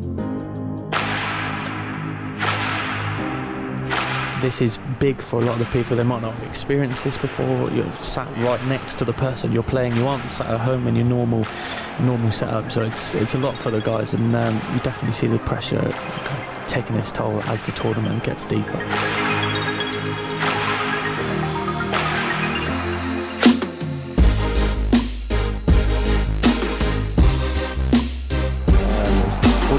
Great save there by Alice on those.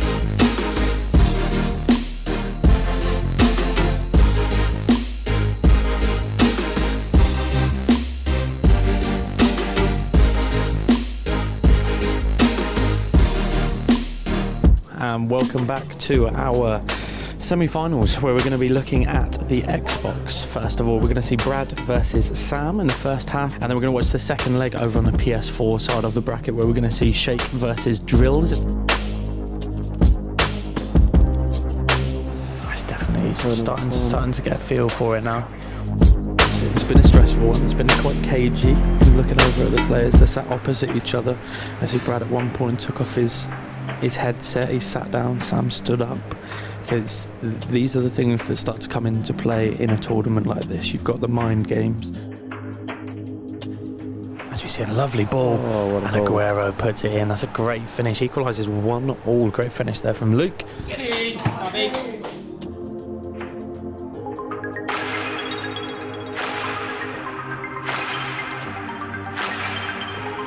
Penalty shootouts to decide who's going through to play Stokes. 2 bars of power, Sam puts it in the bottom left. Congratulations to both players there, an ecstatic game. Tom Stokes, for anyone that does not know in the competitive scene, he's 16th ranked in the world. He's competed in numerous other events, Foot Champions Cups, Global Series.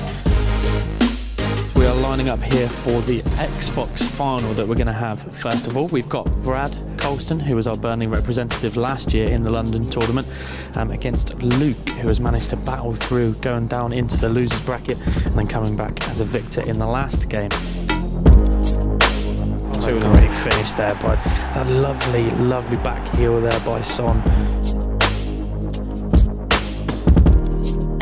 So well done to Brad again, and commiserations to Luke, unfortunately not making it down. Brad, the back-to-back champion from last year, managing to make it down to go to London. I think this last year has made me mature as a player. It makes me, not want to rush as many things, if you will. And I think a lot of it's just on your mind. Just keep the momentum, just keep yourself focused, and you'll get the V. We've got Sheikh. He's been in this scenario before, but he's up against Stokes, 16th in the world.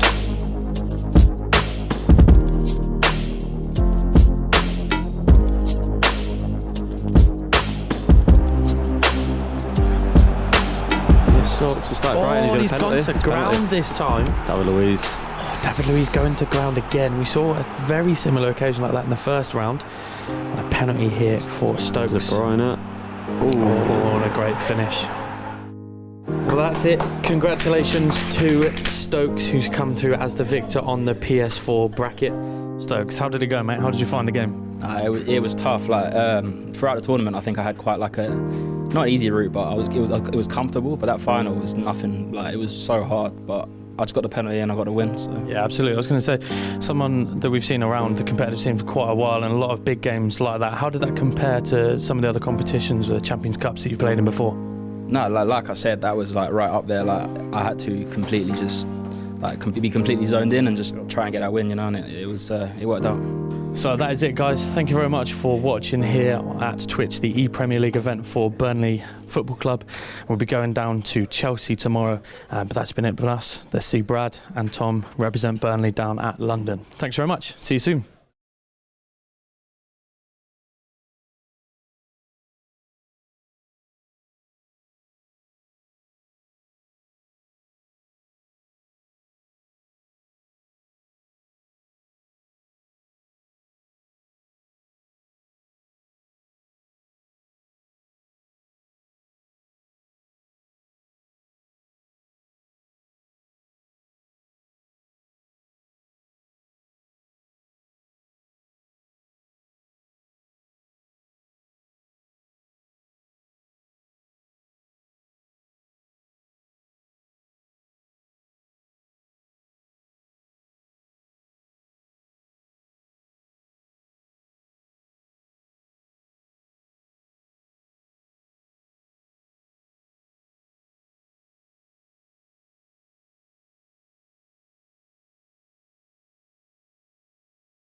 Hello and welcome back here to Turf Moor. Apologies about those few technical issues on our end, but we are eventually ready for Xbox final time. So this is the person who's going to be representing us alongside Salman, who is our PS4 representative, and we have a great competition in front of us. We've got Burnley Ashy, gets first time in one of these finals, versus Brad Colston, also Burnley Colston, because they are both representatives of Burnley.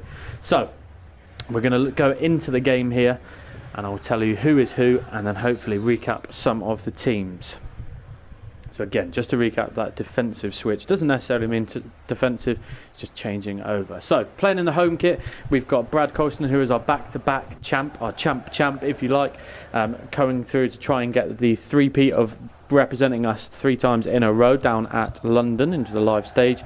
And then on the right-hand side, we've got Ashy, or Jasper, his real name, and he will be trying to score some goals from right to left in the black kit. So, as we see, trying to get a feel for each other. I think these first 10 minutes or so is going to be key. Trying to keep it, not conceding, is going to be the first point of call. And obviously, trying to get a nice early goal definitely puts something into play here. As you see, Ashley, we know how good he is in the box, how intricate he can be with his little 1-2 passes, and the use of some of those amazing players. Rashford looks to play it out to Son. To Rashford, looked for that pass inside, but it was cut out at this point.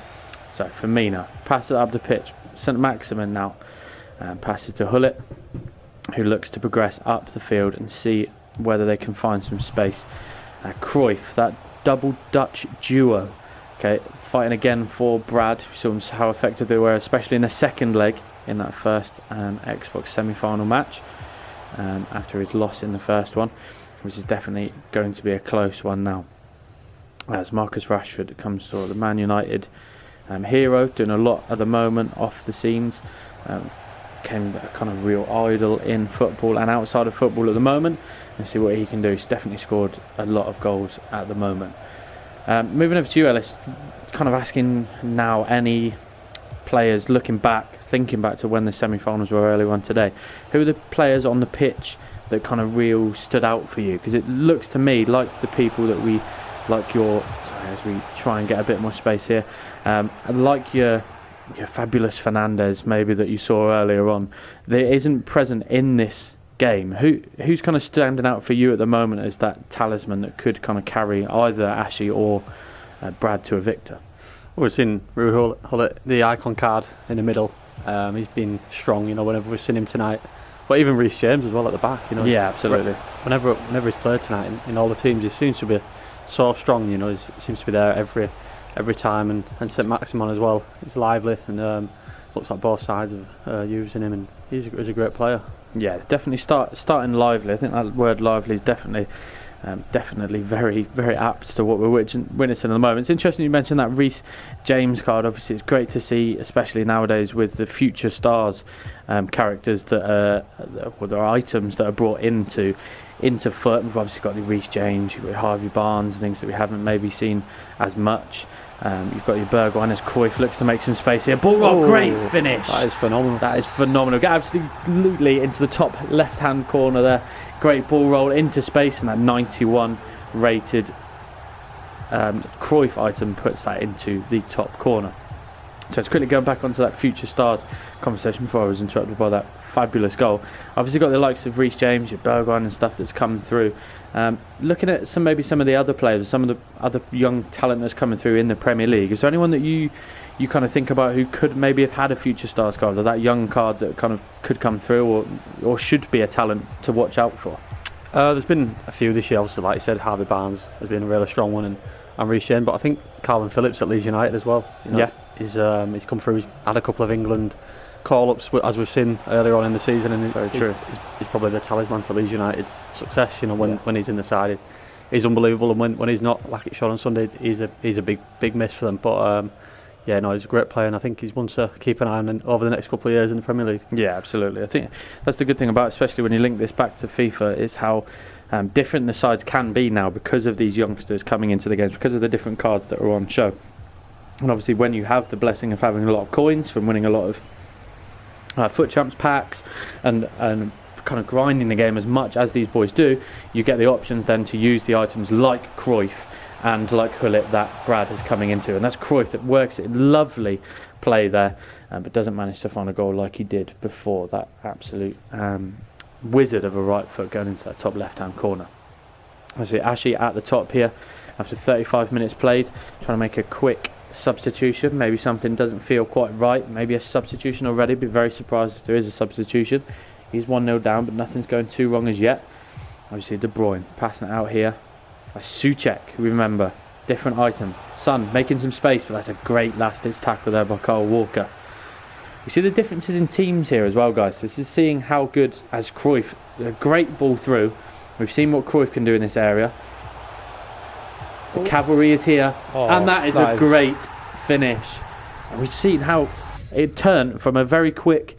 Right, we've got Cruyff in 1 against 4 ultimately, and then the cavalry arrives, and the amount of players that came up to that point as options was absolutely electric. And that's what we know. That's what we love about what we've seen from Brad Colston so far this tournament, and the 2 years gone by as well as a representative. That's that freeze item Mane as well. That central player, 94 pace on there. You aren't going to catch him, and that's why he's got that ability to get up there as fast as possible. Yeah, I'm sure Brad will be happy heading into the break with a 2-0 lead. Yeah, I think he's so. Done well. He's controlled the game, but there's still time.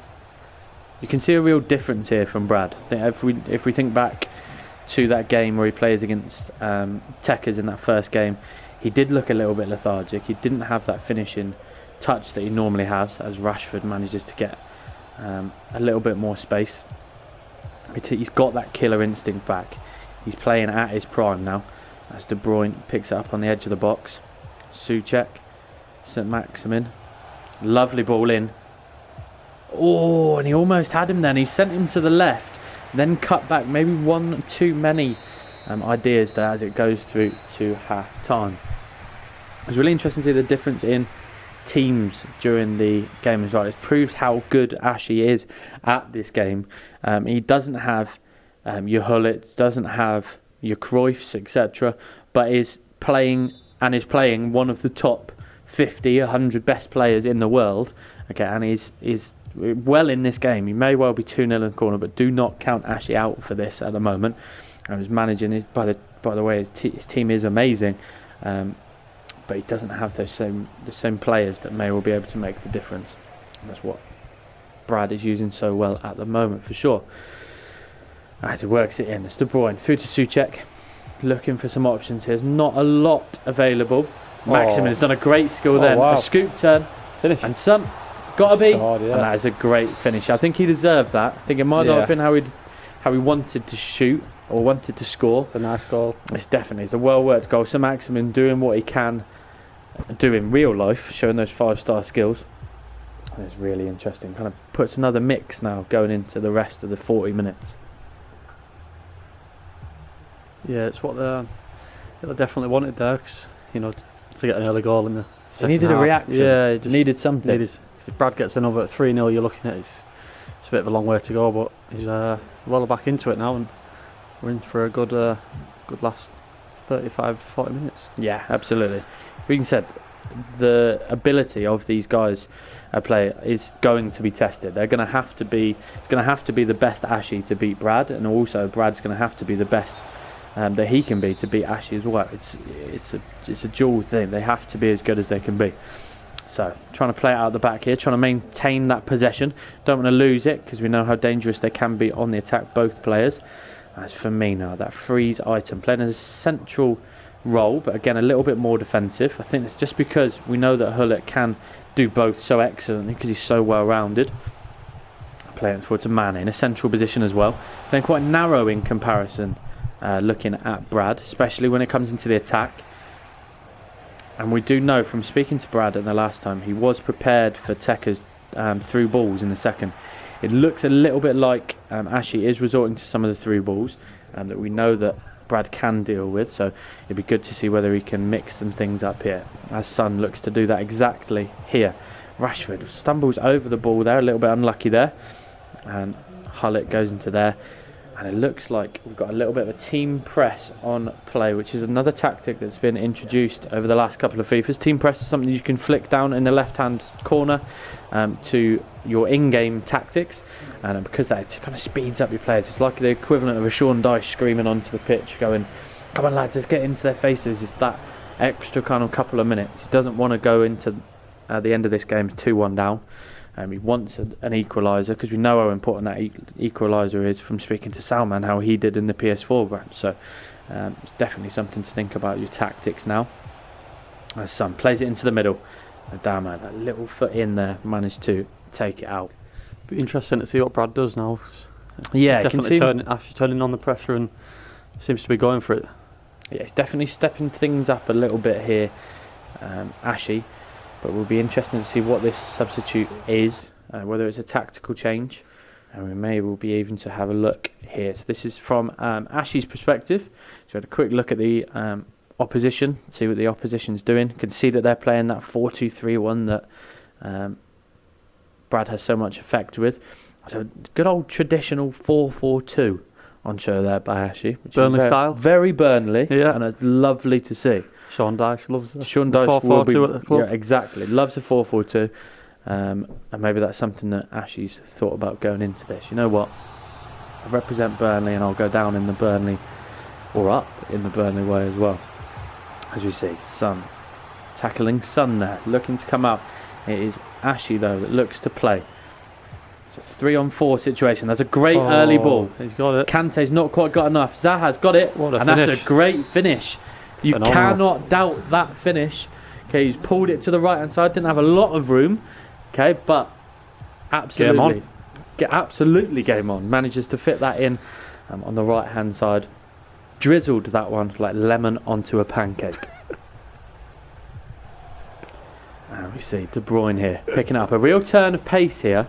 Looks like things have slightly changed here for Ashy. Confidence is up, maybe. It's a confident goal. Yeah, he's definitely spraying the ball about now and around the park. He's enjoying it. Yeah, it's definitely one of the best games. You definitely join us at the right time here if you're watching over on YouTube or on Twitch. So thank you very much for joining. This is a two-leg affair though, obviously. So whatever this ends up as the end, we'll be going through another opportunity for these players to reach that end goal of representing Burnley down in London in March, and we will see who becomes victorious after this leg. So Souček picks it up nicely. De Bruyne confident now. Zaha, lovely quick feet. Adama's just there, just does enough. Doesn't need to do lots, just get a foot in there just to cut it out. Notice Zaha's in both sides as well. Yeah, Zaha's not someone we've seen massively, especially over on the PS4, so it wasn't someone utilised a lot. Son breaks through! What a goal. That is a great finish. Exquisite. You have to say that Ashy, when he's through on goal, you don't want anyone different. Ashy's your man. When he's through on goal, he's got that extra, that little ball roll just at the end there from Son, just to take it to the right of the keeper. Okay, it's something that probably 90% of all FIFA players don't have in the locker. Don't even think about it. Okay, I know, I don't think about it at all. Okay, but just creating that little bit of space, managing to create that opportunity where it's a little simple tap-in almost. The keeper cannot move in that situation, and that's the quality we've seen from Ash in the box so far. Yeah, scored some great goals tonight. When he's in that box, he's dangerous, and you know, you put your house on him scoring, your car, your pancakes on him even. You'd put everything on it. Whatever pancakes you've made, you put them all on it. This is the point we've got to. He's that good. He is the creme de la creme, or the crepe de la crepe, some would say. Hullet picks it up at the back, and then looks to pass it around. Zaha, as we said, used in both of these teams here. Big Virgil van Dijk at the back. Maybe Virgil van Dijk can be used because those top-rated icon and those rated players aren't necessarily being used. Reece James, that we've heard so much about, has been a little bit quiet in this game. It's been a very attacking game so far, as Ash runs through and looks to get that final attack here. So Son comes down the line. We're approaching the end of this half. There will be one more opportunity for Ash to try and get one more goal, and it is cut out there. Reece James puts that out, no doubt. There wasn't enough time for another attack there, And we have a repeat of what we saw from Brad in the last round. Brad went into the last round after the first fixture down by 1. Kept playing against Techers. And he's coming into the same scenario now. So he's now playing against another opponent which is more than confident. He knows that he can shoot, knows that he can score those wonder goals when he gets in front of the goal. But he's 1-0 down. How do you think, or what do you think Brad needs to do now at this point to get back to his winning ways?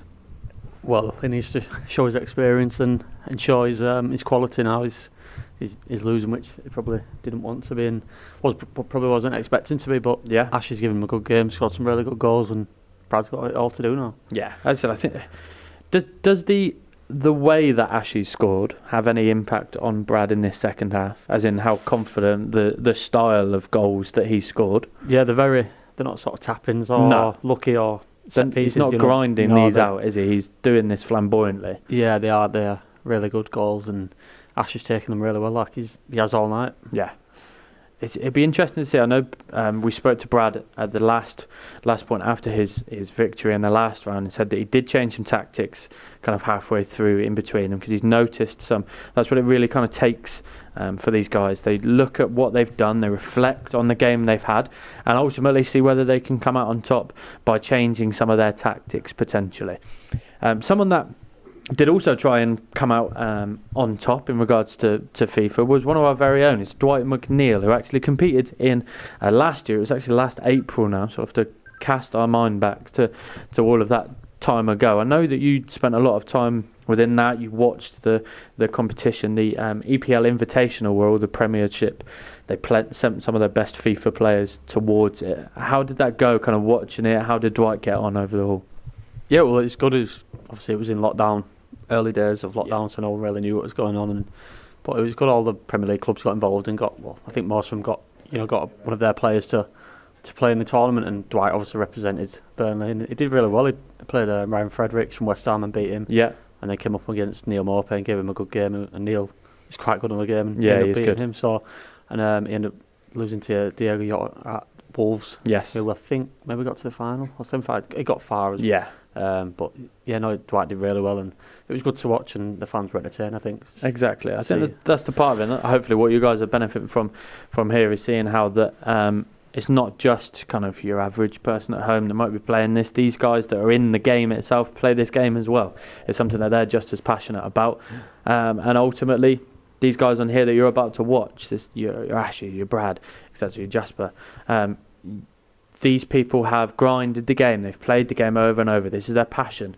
Okay, but they ultimately had the same opportunity that you did. Okay, of you entering the online qualifier. So as we said before, please do go ahead and have a think about maybe next year, because we might be seeing a few of you on there again. So we're going to have a look at Brad's team again. Just a nice quick roundup. Your Cruyffs, your Hullet, got your Adama Traoré left back. Got your Reece James, the right back.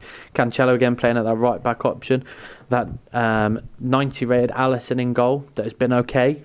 I can't say there's been, you may correct me here, Alisson, I can't say there's been any keeper that's been electric. No. I can't say there's been any that have been awful. No, we've seen sort of Nick Pope and Edison and a few goalkeepers of the night, but no one's really stood out. I think they've all been fairly equal. Yeah. I think that's the main thing that I've noticed. There has been some high scoring games within. There's been no one for me. It's never been a really one-sided affair. There's been some high-scoring games, but remember, you've got to push for some games to try and bridge that gap, and goals will come when you start opening the doors. But we'll see here, because obviously Brad will start to have to open up some doors here to try and get his own goal just to get back into it. But we do know that Brad is good at coming back from a deficit, because obviously he was at a deficit with Jasper. Not playing Jasper, sorry, playing against Techers in the last round, as he looks to work through here. But he's one goal behind. Again, he came out as a victor over the 4-2 in the end, who won that second leg 3-0 against Techers. But it's a very different animal that comes to Ashley. Again, qualified quite high, just as Techers did, and has the experience of playing at a really high level, and obviously representing Burnley as Cruyff. Almost blocked by his own player there, potentially. Lovely quick feet. Lovely shot again. They are holding on here. It's got to be offside there. No? And he is offside. Probably not give that one. No, I didn't think he gave it for the moment. I see Nick Pope here trying to get it out. Lovely chip ball through to Reece James. Okay, this is one thing you notice, how confident they are on the ball. Okay, I'll try that in a game. I'm 2-3-0 down by this 8th minute. The console's probably off. I'm making pancakes. Rashford makes some space. And Nick Pope comes out there. That's what you need. That's what you need at this moment from Ashley's Nick Pope. Okay, you've got 80 minutes of football to hold this victory, and you are the Burnley Xbox representative in London next month. That's it. And that's what you need from your Nick Pope. And that's what you could have if you won the competition and had your own card at home as well. Roberto Firmino there trying to open things up a bit. Cruyff starting to get on the ball a little bit more now. So Maximin again, pass it back to Cruyff, and Adama Traore back there. Adama Traore tackling Johan Cruyff from left centre back. It's not something I thought I'd say while doing a piece of football commentary, but we all live for experiences. Kevin De Bruyne in there. Rashford, we've seen so much damage from his left foot already. We'll see whether he can have a bit more of an input here. That's the Son. Souček. I think she's quite happy here. Yeah, as long as he's got the ball. Zinging it around well. As some of the expert commentators have said, you do need the ball to score. So at some point Brad will have to push out, will have to make some risks, and as we said with Salman in the last game, those risks then open the door to a counter-attack as well, to open up that lead, which eventually got him the win. So Gomez, that's not out to Adama. At the same point though, we do know that Brad is experienced in this way. He's been competing for Burnley for almost 3 years now. The Esports Player of the Year at Burnley 2 years running, the back-to-back champion, runner-up when it comes to the Joey tournament this year. He's top ranked, almost in the top 50, or may well be in the top 50 for Global Series at the moment. And we see that ability being shown here as Hullet powers through, but Reece James shuts him down here. That's an early ball there. That might be the mistake, just to give away possession that Brad needs coming into this last little play and last section of the pitch. But Firmino, that freeze item. Pass it through to Johan. He's waiting for the space. That is a great save. He scored. That has gone in, and that's going down as a goal. You have to say the build-up was amazing.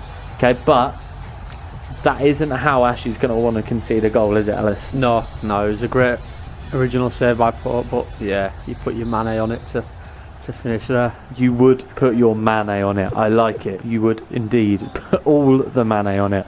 And indeed, he finished it there, which is a great finish at that point. So, Richard Rashford here. Hoping nothing to do, doesn't need to do anything too rash here. Going through. De Bruyne. You can see we're really getting desperate for some puns here at the commentary desk. But there's no desperation being shown here from either guy. Still calm and collected. And Hullet plays it through. Adama out on that left wing. Hullet coming out to receive the ball. So confident. But gets caught out by Kevin De Bruyne putting a shift in. More than happy to be back there. A little injury maybe picked up by... But it doesn't matter. Gets straight back in there. We've all seen many a player with an injury act like that in response. Wants to prove something to the gaffer. I'm alright, I'll stay on. As Souček picks up the ball there. It's lovely football. Nice and relaxed. There's a lot of space for both players here. Big Virgil van Dijk coming forward in a nice attacking role. Runs back very quickly. And Rashford, lovely back heel. What a finish that is. Lovely. That little back heel back to the team of the year, De Bruyne. I don't think he's ever missing there, is he? No, that's a great strike there from De Bruyne. And yeah, no, it's one nice finish that Ashley will be very, very happy with as he approaches half time. Absolutely. If you can hold this, especially now, hold this for the next 5 minutes, go in at half time, okay, have a little bit of a drink of water, okay, you're 45 minutes, okay, from representing Burnley at the ePremier League live event down in London.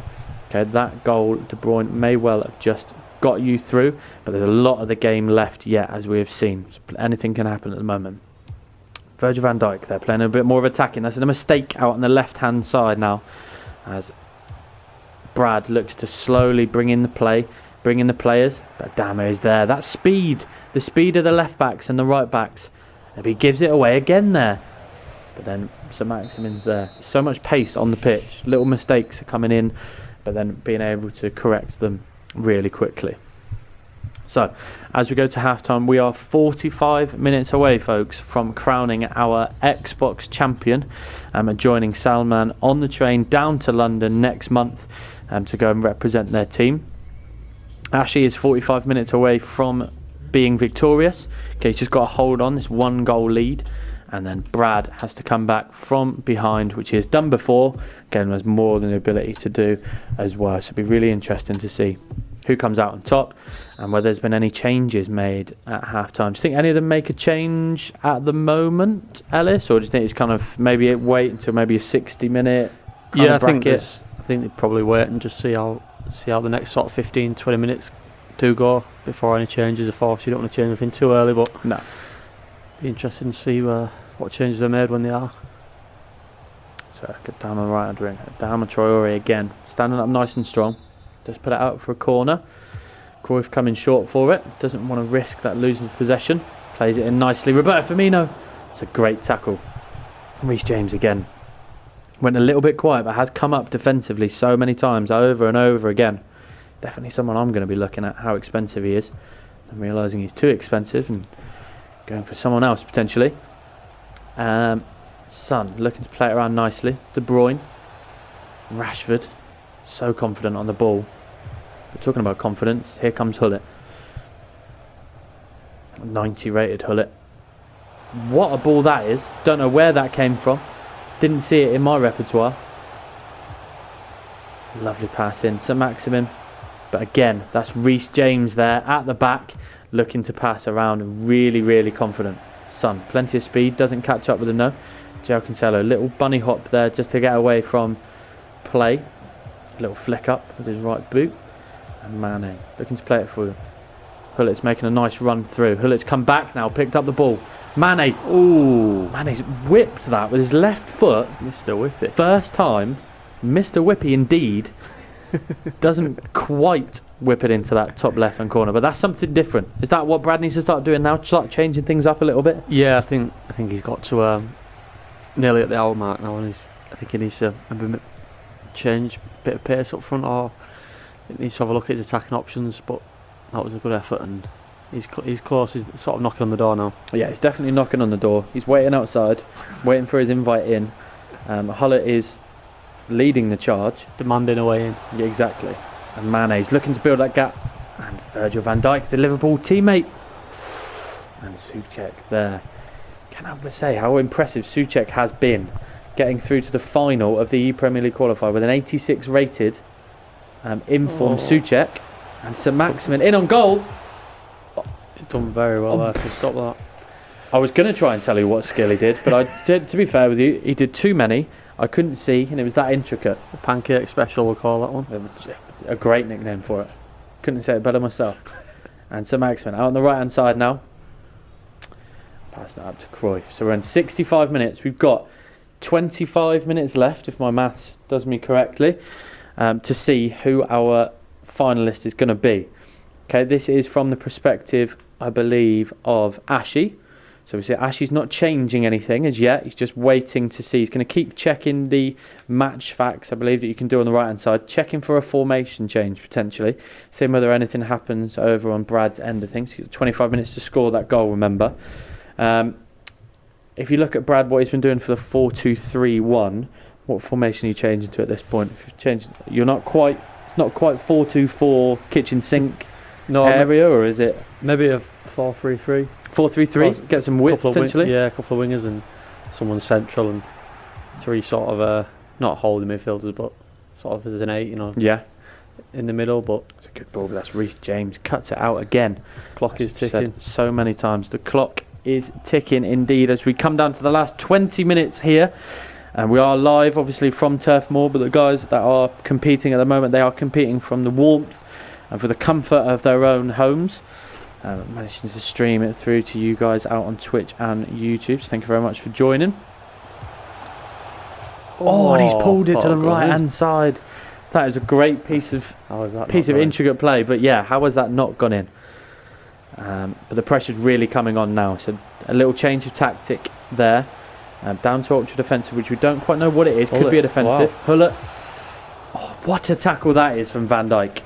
18 minutes left, and you've got to say, Ashy has got some characters that are stepping up to the play. Nick Pope is diving at people's feet. Van Dijk's throwing himself in front. This is what you need. Yeah, he's really standing strong there at the back. It's just that Burnley passion. It just looks like Brad is going to score, but Ashy's not having it, and he's keeping that door closed. Okay, so interesting here. Ashy's looking to make a sub or a tactic change of himself. 15 minutes left. Looking to slow it down a little bit. So 1 goal now, okay, would open things right back up. Not only would it make a draw, okay, but it then brings the confidence of Brad back up. You want to try and keep Brad as unsettled as possible. That's how it looks to move through. Very deep defensive line there, right in front of the keeper. But he does well. He's been so effective up front that we sometimes take it away from what he's been doing at the back. But he's so effective, and this obviously creates gaps at the back. But again, he's proving now how much experience, how much depth of confidence this guy has in Jasper, or Ashy, in being able to control this. He is now 8 minutes away, okay, not including stoppage time, from representing Burnley at the ePremier League qualifier. And he still has a substitute that's going to come in, so a tactical change is going to come in when the next ball goes out of play, or a foul. But we see maybe enough time for a couple more chances here. Zaha moves into the middle to Hullet, to Firmino. Oh, and what a save! Corner. How many saves has Nick Pope made in this game? Yeah, he's made loads. He's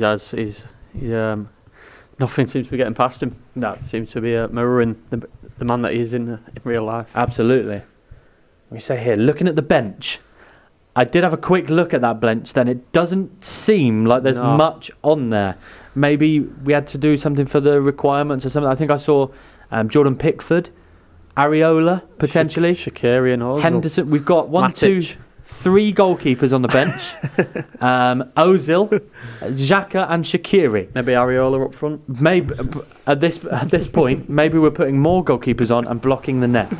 We're at this point. We've got 5 minutes left. He's holding strong. He's not changed any of his tactics. He's gone down to a 4-2-3-1 to emulate what Brad is doing. We've got 5 minutes left here for Brad to see whether he can do anything. It's across the box. We don't want it anywhere in there. Foul. And he's more than happy taking that foul. Does play it short though. Doesn't want to slow anything down. That ball into the middle. It's a risky one. You don't want to risk that with Reece James, especially how good he's been. Little ball through, and Nick Pope picks it up. Can't help but say how impressed I am at this point in the game, where Ashy is not slowing things down from the keeper. He's not passing it around the back. He's still taking risks. Do you think that's going to come back and bite him? I did think then when he sort of dinged that into Rude Hill. Because you see what Brad did. Yeah. Brad in the last game, he shut it down. I'm passing it around. 30 seconds left. Now might be the time to lock the door. You're not coming in, and gets rid. And that is it. Burnley, Ashy, what a fantastic performance in that game as he puts his hand to his head over webcam.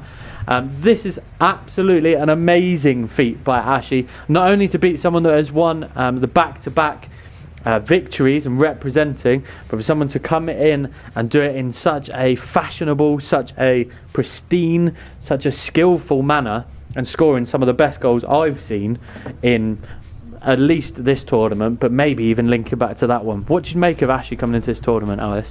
Yeah, no, he's done really well. He has every game he's scored some really good goals, and he's put up a really good fight, and he's come away with a deserved winner in that one in the end.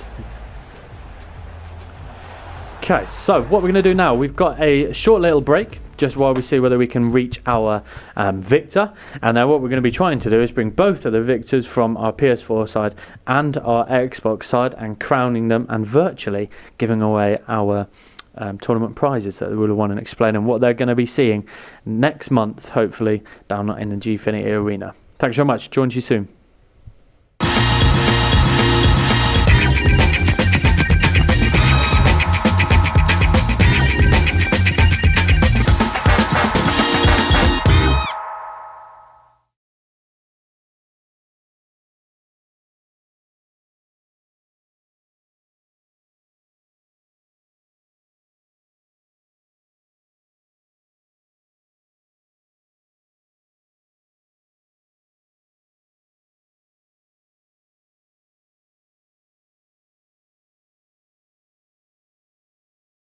Hello Clarets fans, Phil Bird here.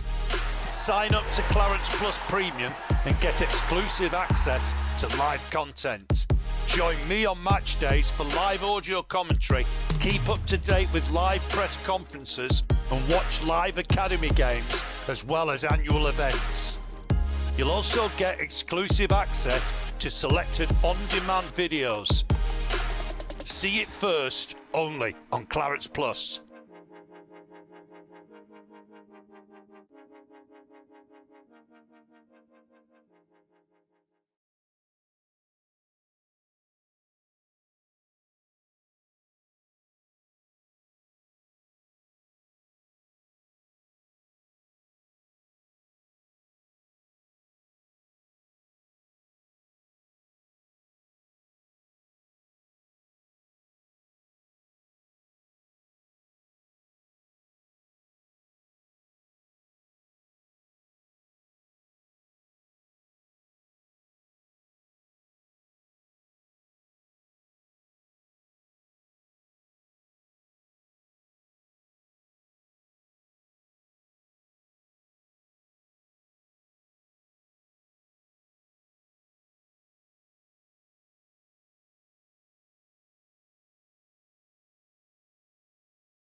Okay, and welcome back to Turf Moor. At our ePremier League club playoffs here. We have finished. Okay, we've crowned our PS4 champion and we've crowned our Xbox champion.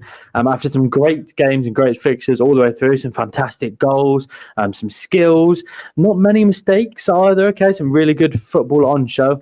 And we're lucky enough to now be joined by both our PS4 champion, Salman, and also Ashi or Jasper, who is our Xbox representative. Coming to you first, Ashi, as we've just come back of watching your game, you've bridged the gap, you've beaten this person that's won it 2 years in a row. How are you feeling, mate? I'm still in a bit of disbelief, really.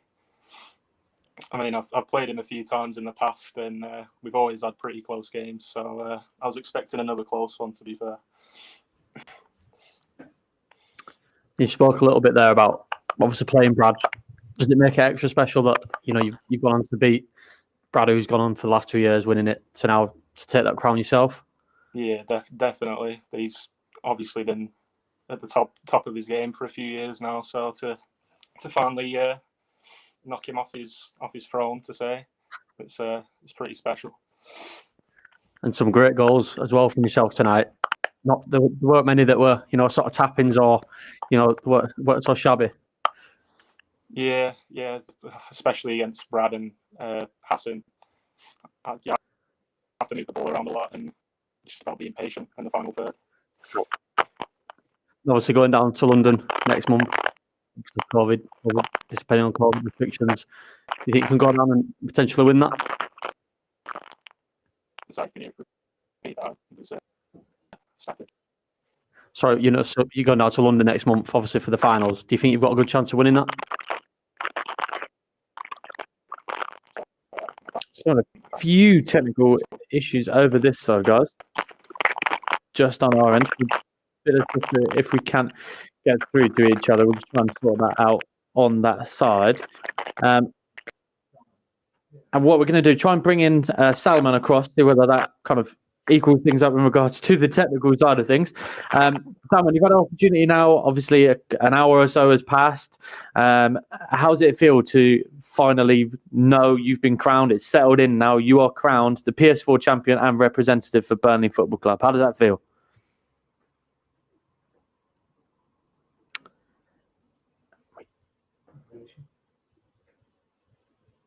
Okay, sorry about that, guys. We can't quite hear Salman at the moment. So again, this is the restrictions that we've got going on at home, but we can only balance. We adjust to what we're given by all means. I know while we try and get this tested out, I know that we, from speaking to Salman very briefly before this interview, I know mentions to me and to us, Ellis, about how he's kind of starting to settle in slightly. It's one of the biggest opportunities he's had to face coming into this to try and get to it. What do you think it means? We spoke to Brad, who's obviously a Burnley fan. Not too sure about the other guys, but obviously representing Burnley. How important is it for these guys representing a Premier League football club at a stage like they're going to be facing next March? Yeah, no, I think it's massive. It's a great experience for them. They're representing a Premier League club like Burnley, and they're going to be up against other guys that are representing other Premier League clubs around the country. But it's a great experience for them all and a great achievement for the guys that I've got there. Yeah, absolutely. It's a once in a lifetime opportunity for these guys. I said congratulations mainly to the guys that have come through. Congratulations to everyone that competed online that tried to get through. Congratulations to everyone that competed today. But unfortunately, we could only have two champions, and those two champions are from the PS4 side. We've got Salman, who will be representing us and coming down to London, and on the Xbox side of things, we've got Ashi or Jasper, is his real name, who will be coming down as our Xbox champion. We spoke to Salman earlier on. His opportunity or his thoughts for the event was to potentially win it. Again, I think with talent that we've seen on show, we're definitely giving ourselves a chance. So thank you very much for everyone at home as well that's managing to watch on YouTube or Twitch. Thank you very much to Gfinity as well for everything that they've done in regard to organising it, and then to the media team here that's been working behind the scenes that managed to get everything going on. These prizes that would normally have been handed out normally at a presentation will be posted out to Salman and to Ashi as well, or to Jasper. and they will get those as soon as possible. So thanks very much, guys. Thank you for watching, and be sure to see how the boys get on in March from the 23rd. Thanks very much. See you later.